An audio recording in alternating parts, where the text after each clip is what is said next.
വിശുദ്ധ യോഹന്നാൻ്റെ സുവിശേഷം 3-ാം അധ്യായം അതിൻ്റെ 16-ാമത്തെ വാക്യം ഈ രാത്രിയിലെ ചിന്തയ്ക്ക് ആധാരമായി നമുക്ക് വായിക്കാം. വിശുദ്ധ യോഹന്നാൻ്റെ സുവിശേഷം 3-ാം അധ്യായം അതിൻ്റെ 16-ാമത്തെ വാക്യം.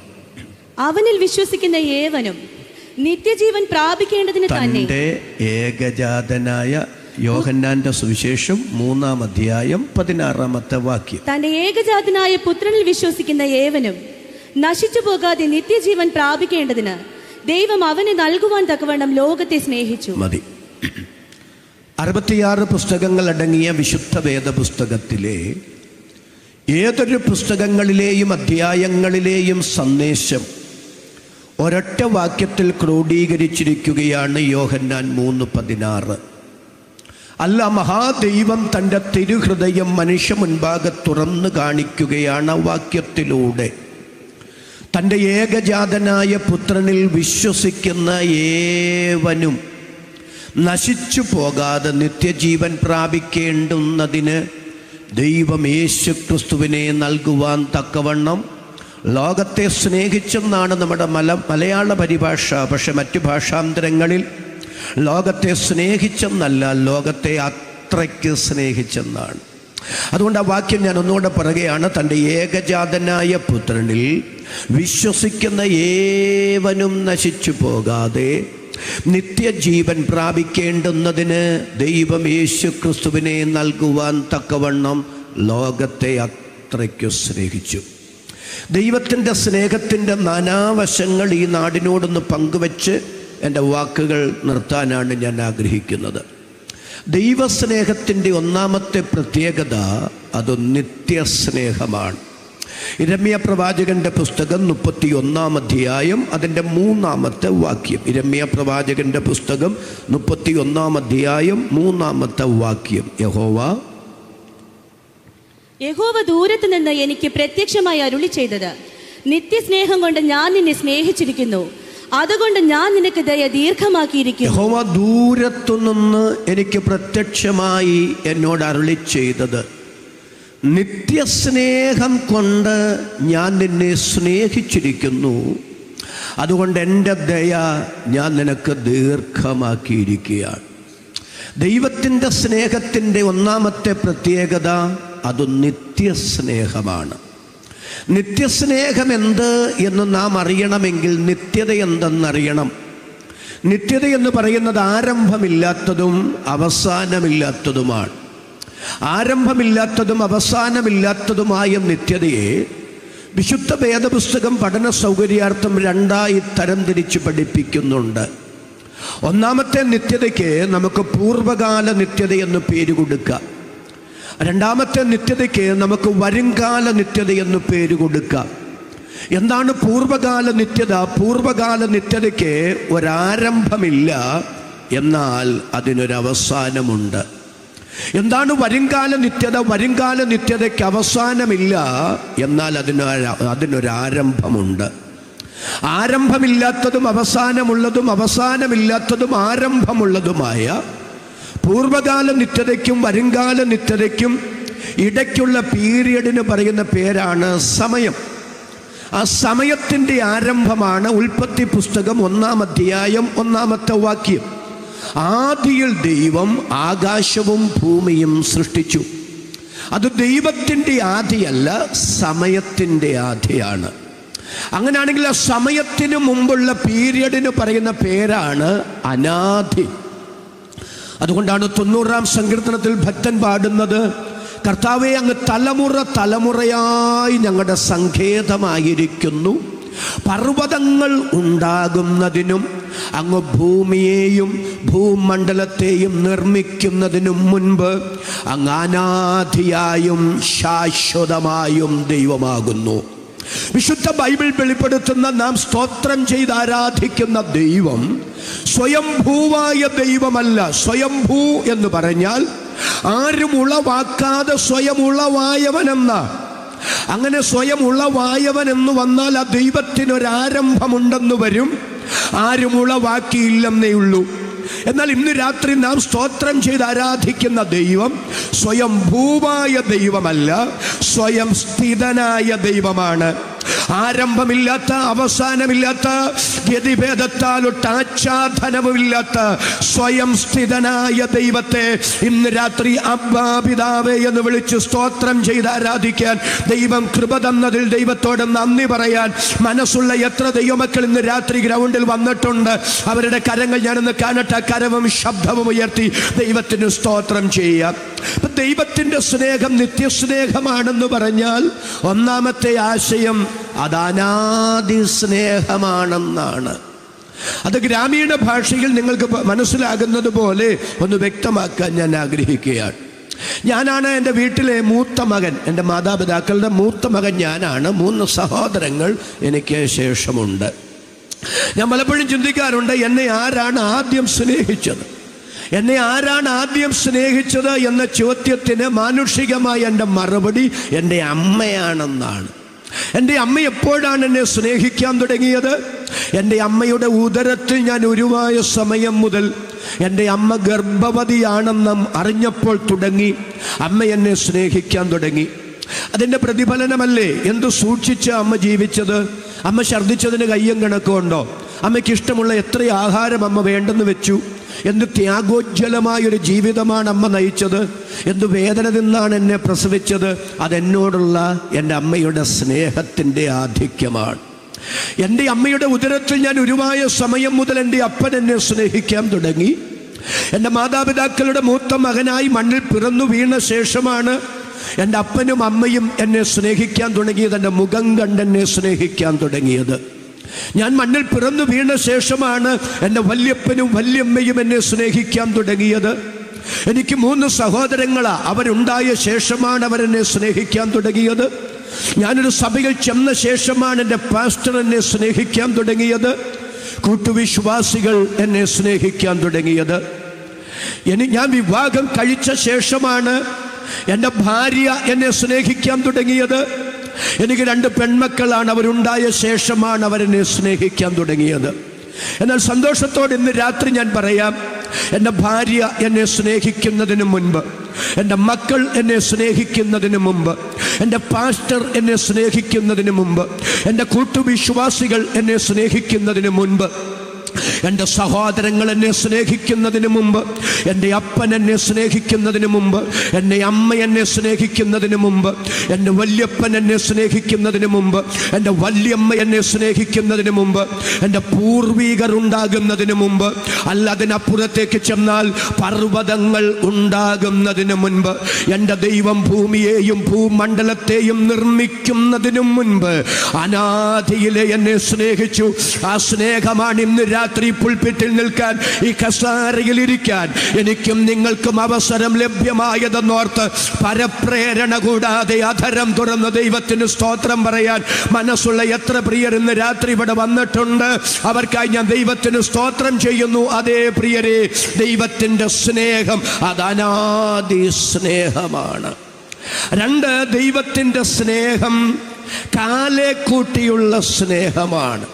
തിരുവനന്തപുരം പട്ടണത്തിൽ പ്രാർത്ഥിക്കുന്ന നിങ്ങളോട് കാലേക്കൂട്ടിയുള്ള സ്നേഹമെന്ന് പറഞ്ഞാൽ എത്രത്തോളം മനസ്സിലാകുമെന്ന് എനിക്ക് അറിഞ്ഞുകൂടാ. ഇടുക്കി ജില്ലക്കാരനായതുകൊണ്ട് എൻ്റെ ഗ്രാമീണ പ്രയോഗം ഞാൻ നടത്തിയതാണ് കാലേക്കൂട്ടിയുള്ള സ്നേഹം. എന്താ കാലേക്കൂട്ടിയുള്ള സ്നേഹമെന്ന് പറഞ്ഞാൽ?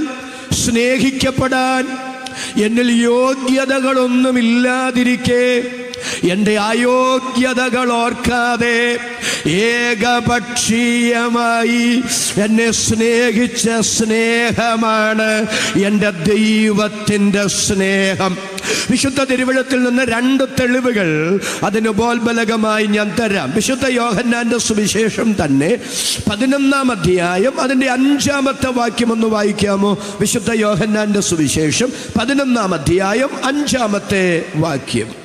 യേശു മാർത്തയെയും അവളുടെ സഹോദരിയെയും ലാസറിനെയും സ്നേഹിച്ചു. ശ്രദ്ധിച്ച, യേശു മാർത്തയെയും അവളുടെ സഹോദരിയെയും അർത്ഥാൽ മറിയെയും 3 ലാസറിനെയും സ്നേഹിച്ചു. ആ കാര്യം ഞാൻ ശാന്തമായി നിങ്ങളുടെ മനസ്സിലേക്ക് കൊണ്ടുവരാം. യേശു കർത്താവ് മാർത്തയെ സ്നേഹിച്ചു, മറിയെ സ്നേഹിച്ചു. ഇനി അവിടെ സന്ദർഭോചിതമായ ഒരു കാര്യം പറയുകയാണ്. ദൈവം ഒരാളെ സ്നേഹിക്കുന്നത് അവരുടെ ഏതെങ്കിലും യോഗ്യതയുടെ വെളിച്ചത്തിലല്ല. KJ തോമസ് എന്ന ഞാൻ പറയുകയാണ്, ദൈവത്തിന് എന്നെ സ്നേഹിക്കാതിരിക്കാൻ പറ്റുകയില്ല. കാരണം ഇന്ന് ഏകദേശം 7 മണിക്കൂറോളം വാഹനം ഓടിച്ചാണ് ഞാനിവിടെ പ്രസംഗിക്കാൻ വന്നത്. ഇനി 7 മണിക്കൂറോളം തിരിച്ച് യാത്ര ചെയ്താലേ വീട്ടിൽ ചെല്ലാൻ പറ്റുള്ളൂ. അതുകൊണ്ട് വല്ലപ്പോഴും ഒക്കെ മധ്യ തിരുവിതാംകൂർ, തെക്കൻ തിരുവിതാംകൂർ, മലബാർ ഒക്കെയായി യാത്ര ചെയ്യുന്നു, ഉറക്കളയ്ക്കുന്നു, സുദീർഘമായി യാത്ര ചെയ്യുന്നു. അതുകൊണ്ട് ദൈവത്തിന് എന്നെ സ്നേഹിക്കാതിരിക്കാൻ പറ്റുകയില്ലെന്ന് പറഞ്ഞാൽ, ദൈവത്തിൻ്റെ സ്നേഹം ഔദാര്യമല്ല, എനിക്ക് അർഹതപ്പെട്ടത് ലഭ്യമായെന്നു വരും. നിങ്ങൾ ഓരോരുത്തരും പറയുകയാണ്, ദൈവത്തിന് എന്നെ സ്നേഹിക്കാതിരിക്കാൻ പറ്റുകയില്ല, ഞാൻ അത് ചെയ്തിട്ടുണ്ട്, ഇത് ചെയ്തിട്ടുണ്ട്, അവിടെ പോയിട്ടുണ്ട്, അങ്ങനെ കൊടുത്തിട്ടുണ്ട്, ഇങ്ങനെ കൊടുത്തിട്ടുണ്ട് എന്ന് പറഞ്ഞാൽ ദൈവത്തിൻ്റെ സ്നേഹം നിങ്ങൾക്ക് അർഹതപ്പെട്ടതാണെന്ന് വരും. എന്നാൽ പുതിയ നിയമം പഠിച്ചാൽ ഒരു ദൈവ പൈതലിന് അങ്ങനെ പറയാൻ അനുവാദമില്ല. വിശുദ്ധ തിരുവെഴുത്തിൽ പുതിയ നിയമ വിശ്വാസിക്ക് പറയാൻ ഒറ്റ വാക്കേ ഉള്ളൂ, അത് ദൈവത്തിൻ്റെ കൃപയെന്നാണ്. എന്നോട് ചേർന്ന് ഒരുമിച്ച് സ്തോത്രം ചെയ്ത് പറയണം. അർഹതയില്ലാത്ത സ്ഥാനത്ത് ദൈവം എന്നോട് കാണിച്ച ഔദാര്യമാണ് ഞാൻ അനുഭവിക്കുന്നതല്ല, അല്ലാതെ എനിക്ക് കടംപെട്ടതെന്റെ ദൈവം തന്നതല്ലെന്ന് അധരം തുറന്ന് എന്നോട് ചേർന്ന് മനസ്സോടെ പറയാൻ എത്ര പേർക്ക് കഴിയും? ആ കരങ്ങൾ ഞാൻ ഒന്നുകൂടെ കാണട്ടെ. കരമുയർത്തി നന്ദിയോടെ ദൈവത്തിന് സ്തോത്രം ചെയ്യാം. അപ്പൊ ദൈവത്തിന്റെ സ്നേഹം ഔദാര്യമാണ്, നമ്മുടെ അംഗീകാരത്തിന് നമ്മുടെ അർഹതയ്ക്ക് തരുന്ന അംഗീകാരമല്ല. അത് നിങ്ങളുടെ മനസ്സിൽ വെച്ചോണം. എന്നാൽ ഞാൻ ഈ പറയുന്ന കാര്യങ്ങൾ ലളിതമായി ഒന്ന് ചിന്തിക്കുക. കർത്താവ് മാർത്തയെ സ്നേഹിച്ചതിൽ മാനുഷികമായി നമുക്ക് തെറ്റു പറയാൻ പറ്റില്ല. കാരണം മാർത്തയെ പോലെയുള്ള ഒരാളെ ആരും സ്നേഹിച്ചു പോകും. എന്താ മാർത്തയുടെ പ്രത്യേകത? വീട്ടിൽ വരുന്ന അതിഥികളെ ഹാർദവമായി സ്വീകരിക്കും, അവരെ ഹൃദ്യമായി ശുശ്രൂഷിക്കും. യേശു കർത്താവും ശിഷ്യന്മാരും പല പ്രാവശ്യം ആ വീട്ടിൽ ചെന്നപ്പോഴൊക്കെ ഹാർദവമായി സ്വീകരിച്ചിട്ടുണ്ട്, ഭൗതികമായി വെച്ച് വിളമ്പിക്കൊടുത്തിട്ടുണ്ട്, നാടൻ ഭാഷയിൽ പറഞ്ഞാൽ സൽക്കരിച്ചിട്ടുണ്ട്. മാർത്തയുടെ യോഗ്യത മാനുഷികമായി ഭൗതികമാണ്. മറിയയ്ക്കുമുണ്ടൊരു യോഗ്യത. എന്താ മറിയയുടെ യോഗ്യത? യേശു കർത്താവ് വീട്ടിൽ വരുമ്പോഴൊക്കെ തൃപാദപീഠത്തെങ്കിൽ ഇരുന്ന് വചനം പഠിച്ച് ആത്മീകമായി വളരാൻ അവൾ പരിശ്രമിച്ചിട്ടുണ്ട്. മറിയയുടെ യോഗ്യത ആത്മീകമാണ്. മാർത്തയുടെ യോഗ്യത ഭൗതികം, മറിയയുടെ യോഗ്യത ആത്മീകത. എന്നാൽ അവരെ രണ്ടുപേരെ മാത്രം സ്നേഹിച്ചെന്നല്ല, ലാസറിനെയും സ്നേഹിച്ചു. എൻ്റെ ചോദ്യം, ലാസറിനെ എപ്പോഴാണ് സ്നേഹിച്ചത്? അവൻ ഉയർത്തെഴുന്നേറ്റ ശേഷമാണോ? അല്ല. അവൻ ദീനമായി കിടക്കുമ്പോൾ സഹോദരിമാർ ആളയച്ച് കർത്താവിനോട് പറയിക്കുന്നു, നിനക്ക് പ്രിയനായവൻ ദീനമായി കിടക്കുന്നു. അപ്പം മരിച്ചു ഉയർത്തെഴുന്നേറ്റ ശേഷമല്ല, അതിനു മുമ്പേ കർത്താവ് ലാസറിനെ സ്നേഹിച്ചു.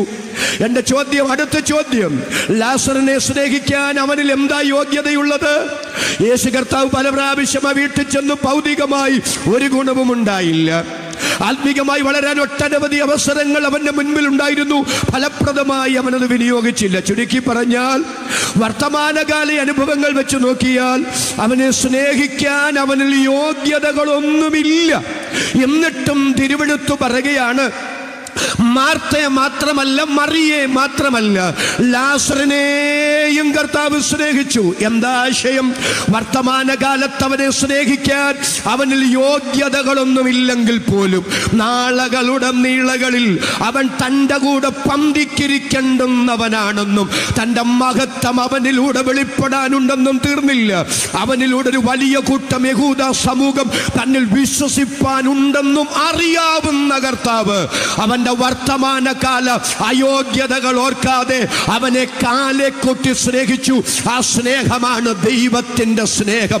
ഇന്ന് രാത്രി ശബ്ദ പരിമിതിയിൽ എന്നെ ശ്രദ്ധിക്കുന്ന മാന്യമിത്രമേ, നിങ്ങളുടെ ജീവിതം ഇന്ന് വർത്തമാനകാലം എത്ര തകർന്നതാണെങ്കിലും, എത്ര പരിതാപകരമാണെങ്കിലും, ഏത് പാപ സ്വഭാവത്തിന് ദുശീലത്തിന് നിങ്ങൾ അടിമയാണെങ്കിലും, അടുക്കുന്ന ആർക്കും നിങ്ങളെ സ്നേഹിക്കാൻ കഴിയുന്നില്ലെന്ന് മാത്രമല്ല, തോന്നുന്നില്ലെന്ന് മാത്രമല്ല, അടുക്കുന്നവർക്ക് കടുക്കും തോറും നിങ്ങളെ വെറുക്കത്തക്ക നിലയിലുള്ള എന്ത് സ്വഭാവ വൈകല്യത്തിന് നിങ്ങൾ ഉടമയാണെങ്കിലും ഇന്ന് രാത്രി നിന്റെ സ്വഭാവ വൈകല്യങ്ങൾ ഓർക്കാതെ, നിന്റെ ചെയ്തികൾ ഓർക്കാതെ, നിന്റെ വർത്തമാനകാല പരാജയങ്ങൾ ഓർക്കാതെ താങ്കളെ സ്നേഹിക്കുന്നൊരു ദൈവത്തെ ഇന്ന് രാത്രി ഞാൻ ഇവിടെ ഉയർത്തുകയാണ്. ആ പവിത്ര നാമത്തിന്റെ പേരാണ് നസ്രയനായ യേശു ക്രിസ്തു. എന്നോട് ചേർന്ന് ആധാരം തുറന്ന വാക്കിന്, ആ പവിത്ര നാമത്തിന് സ്തോത്രം പറയാൻ എത്ര പേർക്ക് മനസ്സുണ്ട്? കരമുയർത്തി ശബ്ദമുയർത്തി ദൈവത്തിന് സ്തോത്രം ചെയ്യുക. അതെ, ഇന്ന് രാത്രി നിങ്ങളെ സ്നേഹിക്കുന്നൊരു ദൈവം, നിങ്ങളുടെ വർത്തമാനകാല അനുഭവങ്ങൾ ഓർക്കാതെ നിങ്ങളെ സ്നേഹിക്കുന്നൊരു ദൈവം. അടുത്തൊരു ഉദാഹരണം ഞാൻ തിരുവഴുത്തിൽ നിന്ന് പറയാം. നമുക്ക് സുപരിചിതമാണ്, അതുകൊണ്ട് തിരുവഴുത്ത് ഞാൻ വായിപ്പിക്കുന്നില്ല. യേശു കർത്താവ് ഗദരദേശത്ത് ചെന്നു. 6000 ഭൂതങ്ങൾ ബാധിച്ചൊരു മനുഷ്യൻ കർത്താവിനെ എതിരേറ്റു വന്നു. ആ ഭൂതങ്ങളെല്ലാം കൂടെ അവനെ കൊണ്ട് യേശുവിനോട് പറയിപ്പിക്കുകയാണ്, സമയത്തിനു മുമ്പ് ഞങ്ങളെ ദണ്ഡിപ്പിക്കാൻ വന്നതാണോ? പാതാളത്തിലോട്ട് പോകാൻ ഞങ്ങളോട് പറയരുത്. ദേ കുറച്ച് പന്നികൾ അവിടെ മേയുന്നു, അങ്ങോട്ട് പോകാൻ ഞങ്ങളോട് പറ. കർത്താവ് പന്നികളിലേക്ക് പോകാൻ ഭൂതങ്ങൾ ആവശ്യപ്പെട്ടതുപോലെ പുറപ്പെട്ടു പൊക്കോളാൻ പറഞ്ഞു. ഭൂതങ്ങൾ 6000 പന്നികൾ 2000. അപ്പൊ ഒരു ചെറിയ കണക്ക് നമുക്കെടുത്താൽ ഓരോ പന്നികളിൽ 3 ഭൂതങ്ങൾ വീതം കയറിയിട്ടുണ്ട്. ഓരോ പന്നികളിലും 3 ഭൂതങ്ങൾ വീതം കയറിയപ്പോ പന്നികൾ തീരുമാനിച്ചു, ഇനി ജീവിച്ചിട്ട് കാര്യമില്ല, ചത്തുകളഞ്ഞേക്കാം, ആത്മഹത്യ ചെയ്തേക്കാം. എൻ്റെ സഹോദരങ്ങളെ, ഈ പന്നികൾക്ക് ആത്മഹത്യ എന്താണെന്ന് അറിഞ്ഞുകൂടാ. പന്നികൾക്കെന്നല്ല, ഒരു നാൽക്കാലികൾക്കും ഒരു ഇഴജാതികൾക്കും ഒരു പക്ഷിവർഗത്തിനും ആത്മഹത്യ എന്താണെന്ന് അറിഞ്ഞുകൂടാ. ആത്മഹത്യ എന്താണെന്ന് അറിയാൻ പോയിട്ട് ജീവിതം എന്താണെന്ന് അറിഞ്ഞുകൂടാ. ജനിച്ചു പോയത് കൊണ്ട് ജീവിക്കുന്നു, ചാകുമ്പം ചാകുന്നു എന്നുള്ളതല്ലാതെ ജീവിതത്തെക്കുറിച്ചോ മരണത്തെക്കുറിച്ചോ അതുങ്ങൾക്ക് പ്രത്യേകിച്ച് ഗ്രാഹ്യമൊന്നുമില്ല. ഈ സ്ഥലത്തിൻ്റെ പേരെന്താ? ഉള്ളൂര്. നിങ്ങളൊരു നായയെ 3 വർഷമായിട്ട് വളർത്തുകയാണ്. 3 വർഷമായിട്ട് ആ നായയെ വളർത്തി. ഒരു ദിവസം നിങ്ങൾ അതിനെ ചുണ്ടി അത് കുസൃതി കാണിച്ചു. വീട്ടിലെ അമ്മ ദേഷ്യം വന്നിട്ടൊരു അടി കഠിനമായിട്ട് നായക്കിട്ടിട്ട് കൊടുത്തു. ഉടനെ നായ പറയുകയാണ്, കഴിഞ്ഞ 3 വർഷമായി എൻ്റെ വാല് മുറിഞ്ഞു പോകുന്നത് പോലെ ഈ അമ്മയെ കണ്ടിട്ട് ഞാൻ വാലാട്ടി എൻ്റെ സ്നേഹം പ്രകടിപ്പിച്ചിട്ട് നിസാര കാര്യത്തിന് എന്നെ ഇങ്ങനെ ക്രൂരമായി തല്ലിയല്ലോ, ഇനി ഞാൻ ഈ വീട്ടിൽ ജീവിക്കുന്നില്ല, ഞാൻ പോയി ചാകാൻ പോവാന്ന് പറഞ്ഞ് ഈ റോഡിലൂടെ പോകുന്ന ഒരു നാഷണൽ പെർമിറ്റ് ലോറിയുടെ ടയറിനടിയിൽ പോയി തല വെച്ച് ബോധപൂർവം ഒരു നായും ചാകില്ല. എന്താ ചാകാത്തത്? അറിഞ്ഞുകൊണ്ട് ജീവിതം അവസാനിപ്പിക്കാൻ അതുങ്ങൾക്ക് അറിഞ്ഞുകൂടാ. അതുങ്ങൾക്ക് എന്നല്ല, ഒരു മൃഗങ്ങൾക്കും, അത് പക്ഷിവർഗത്തിനും ഒരു നാൽക്കാലികൾക്കും അതിന് സാധ്യമല്ല. അങ്ങനെയാണെങ്കിൽ എൻ്റെ ചോദ്യം 1999 അല്ല, 2000 പന്നികളും കടലിൽ ചാടി ചത്തെന്നല്ലേ? 2000 എണ്ണവും 2000 ഉണ്ടായിരുന്നുള്ളൂ. അത് മുഴുവൻ കടലിൽ ചാടി ചത്തെന്ന് പറഞ്ഞാൽ അത് യാദൃച്ഛികമല്ല, അതൊരു ആക്സിഡന്റ് അല്ല. ആക്സിഡന്റ് ആയിരുന്നെങ്കിൽ ഒന്നെങ്കിലും രക്ഷപ്പെടില്ലേ? അപ്പൊ ഒന്നുപോലും രക്ഷപ്പെടാതെ എല്ലാം കടലിൽ ചാടി ചാകാൻ കാരണം, ആത്മഹത്യ ചെയ്യാൻ കാരണം അത് പന്നികളുടെ സ്വഭാവമല്ലെങ്കിൽ പിന്നെ ഈ 2000 എണ്ണവും അങ്ങനെ ചെയ്യാൻ കാരണം അതിൽ കയറിക്കൂടിയ ദുരാത്മാക്കളുടെ പ്രവണതയാണ്. ദുരാത്മാക്കൾ എന്തൊക്കെ ചെയ്യുന്നു അത് വേദപുസ്തകത്തിലെ മനോഹരമായൊരു പഠനമാണ്. അത് ഞാൻ വിശദീകരിക്കുന്നില്ല. എന്നാൽ ഇവിടെ സന്ദർഭോചിതമായി ഞാൻ പറയുകയാണ്, ഈ ഭൂതങ്ങൾ കയറുന്നതിനെ കൊല്ലുന്നതായിരുന്നു, ആത്മഹത്യ ചെയ്യിപ്പിക്കുന്നതായിരുന്നു. എൻ്റെ മാന്യ സുഹൃത്തുക്കളെ, ഇന്ന് രാത്രി ഞാൻ വിനയത്തോടെ പറയുകയാണ്, മദ്യപാനത്തിൻ്റെ, മയക്കുമരുന്നിൻ്റെ, ലഹരി പദാർത്ഥങ്ങളുടെ, കൊലപാതകങ്ങളുടെ, വഴിപെട്ട ബന്ധങ്ങളുടെ, അശുദ്ധികളുടെ, മ്ലേച്ഛതകളുടെ, ആത്മഹത്യകളുടെ ഒക്കെ പിറകിൽ പ്രവർത്തിക്കുന്നത് ദുരാത്മാക്കളാണ്. ദുഷ്ടപിശാചും അവന്റെ അജ്ഞാനുവർത്തികളായ ദുർഭൂതങ്ങളുമാണ്. ആ ദുർഭൂതത്തിന്റെ സ്വാധീന വലയത്തിൽ നിന്ന് മനുഷ്യനെ സ്വതന്ത്രനാക്കാൻ സുവിശേഷത്തിനും മാത്രമേ കഴിയുകയുള്ളൂ, യേശു ക്രിസ്തുവിനും മാത്രമേ കഴിയുകയുള്ളൂ. എന്നോട് ചേർന്ന് ആധാരം തുറന്ന വാക്കിന് സ്തോത്രം പറയാൻ ഈ രാത്രി എത്ര പേർക്ക് മനസ്സുണ്ട്?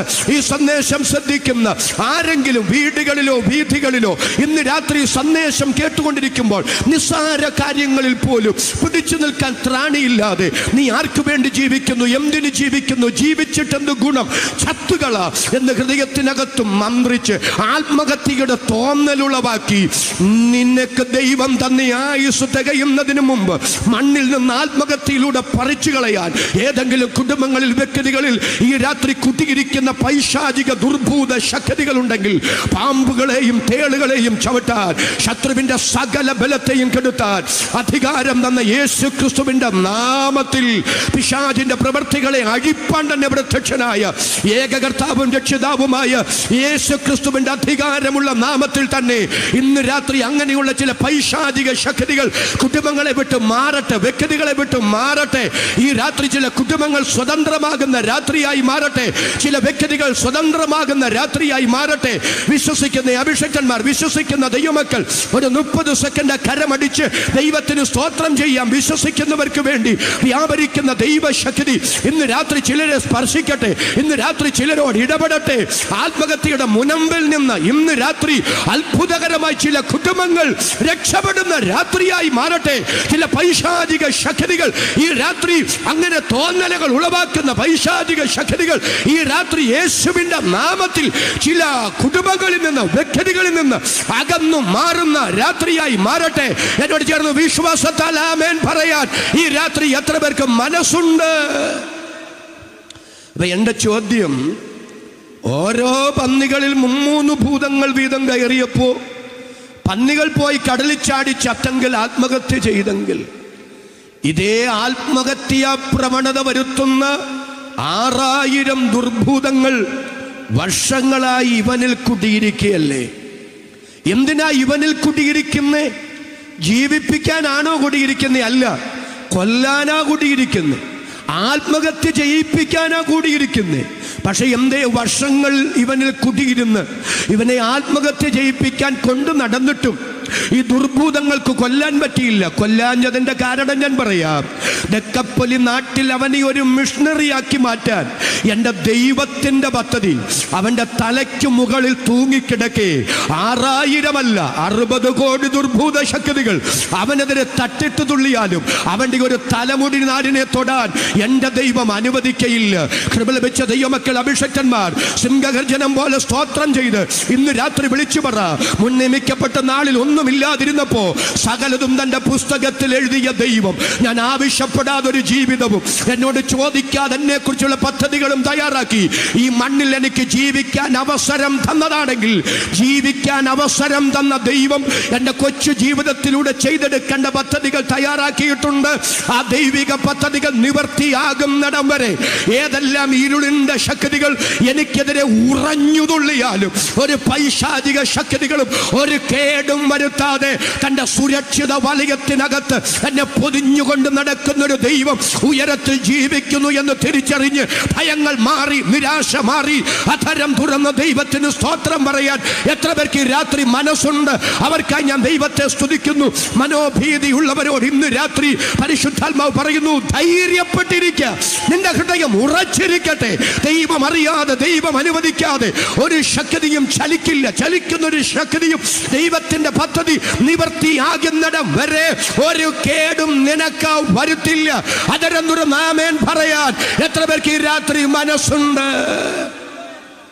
കൊരിന്തിൽ വെച്ച് പൗലോസിനോട് പരിശുദ്ധാത്മാവ് പറഞ്ഞതുപോലെ, കർത്താവ് പറഞ്ഞതുപോലെ, നീ ധൈര്യത്തോടെ പ്രസംഗിക്കുക.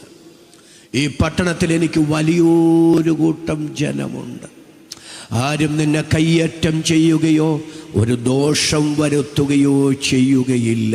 ഇന്ന് രാത്രി ദൈവാത്മാവ് പറയുന്നു, മുന്നിൽ വെളിപ്പെടുന്ന പ്രതിസന്ധികൾ കണ്ടുകൊണ്ട് പിറകോട്ട് മാറണ്ട, വെച്ചകാല് പിറകോട്ട് വയ്ക്കണ്ട, ദൈവിക നിയോഗങ്ങളിൽ നിന്ന് ഒളിച്ചോടണ്ട, ദൈവം തന്ന നിയോഗത്തിൽ ഉറച്ചു നിന്നുകൊള്ളുക, വെച്ച ചുവടുകൾ മുൻപോട്ട് വെച്ചുകൊള്ളുക. നിന്റെ നിയോഗത്തിനെതിരെ ചലിക്കുന്ന പ്രതിസന്ധികളുടെ നടുവിൽ അത്ഭുതകരമായി സഹായിക്കുന്ന ഈ ഒരു കരമുണ്ട്. അതാണ് ഇന്ന് രാത്രി നാം സ്തോത്രം ചെയ്ത് ആരാധിക്കുന്ന നമ്മുടെ കർത്താവിന്റെ കരമെന്നറിഞ്ഞ് ഹൃദയം തുറന്ന് ആമേൻ പറയാൻ എത്ര പേർക്ക് ഈ രാത്രി മനസ്സുണ്ട്? അവർക്കായി ഞാൻ ദൈവത്തെ സ്തുതിക്കുന്നു. അതവിടെ നിൽക്കട്ടെ.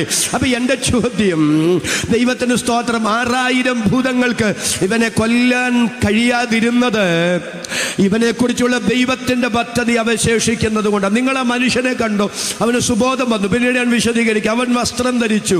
അവനെ ദക്കപ്പള്ളി നാട്ടിൽ യേശുവിനെ പ്രസംഗിച്ച് നടക്കുകയാണ്. ആ നാട്ടുകാര് അവനെ കാണുമ്പോൾ ഭയഭക്തി ബഹുമാന ആദരവോടെ കൈകൂപ്പി എഴുന്നേറ്റ് നിൽക്കുകയാണ്.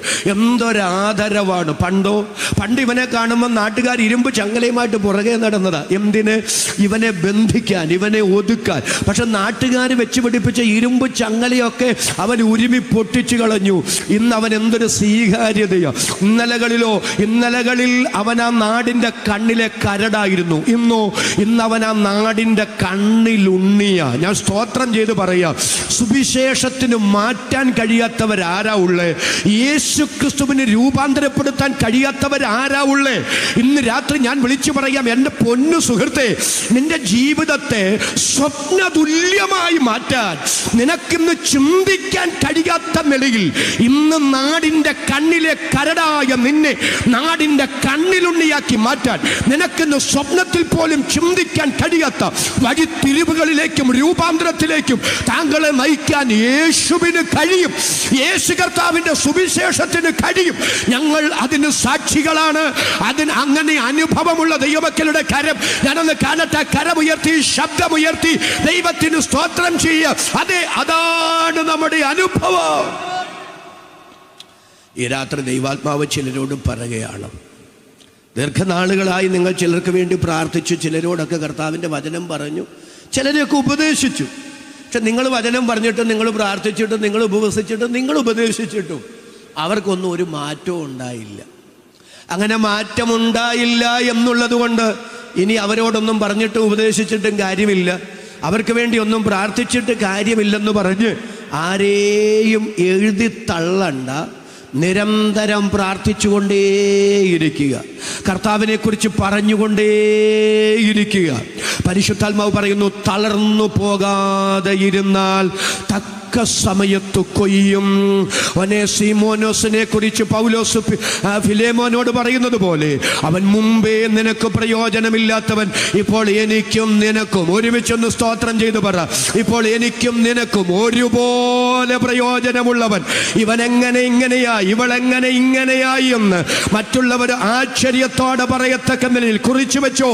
ഈ യഹോവയാൽ സംഭവിച്ചു, മനുഷ്യരുടെ ദൃഷ്ടിയിൽ ആശ്ചര്യവുമായി എന്ന് സ്തോത്രം ചെയ്ത് പറയത്തക്ക നിലയിൽ ചിലതിൽ അസാധാരണ മാറ്റങ്ങൾ വരുത്താൻ കർത്താവിന് കഴിയും. കർത്താവ് അങ്ങനെ ചെയ്യും. ദൈവത്തിന് സ്തോത്രം.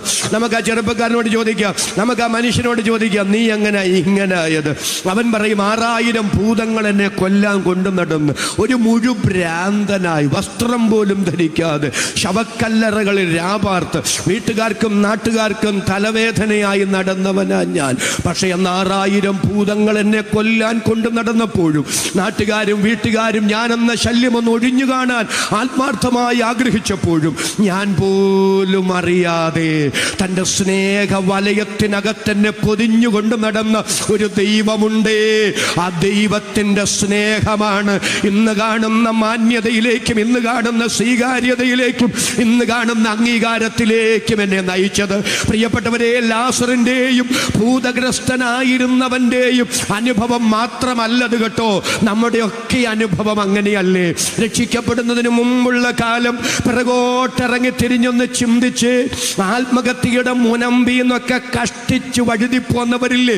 ആത്മഹത്യയുടെ ചിന്ത മനസ്സിൽ വന്നില്ലേ? ആത്മഹത്യ ചെയ്യാനായിട്ട് ഒരുമ്പെട്ടില്ലേ? ആ സമയത്ത് പ്രതീക്ഷിക്കാത്ത പല ഇൻസിഡന്റും വന്നിട്ട് അതിൽ നിന്ന് വഴുതിപ്പോന്നില്ലേ? എത്രയോ കത്തിക്കുത്തിലും വഴക്കിലും വയ്യാവേലിയിലും ചെന്ന് ചാടിയതാ അല്ലേ? ആരെല്ലാം നമ്മുടെ ജീവനെതിരെ ആമേൻ വില പറഞ്ഞതാ, നമുക്കെതിരെ പതിയിരിപ്പുകൾ നടത്തിയതാ.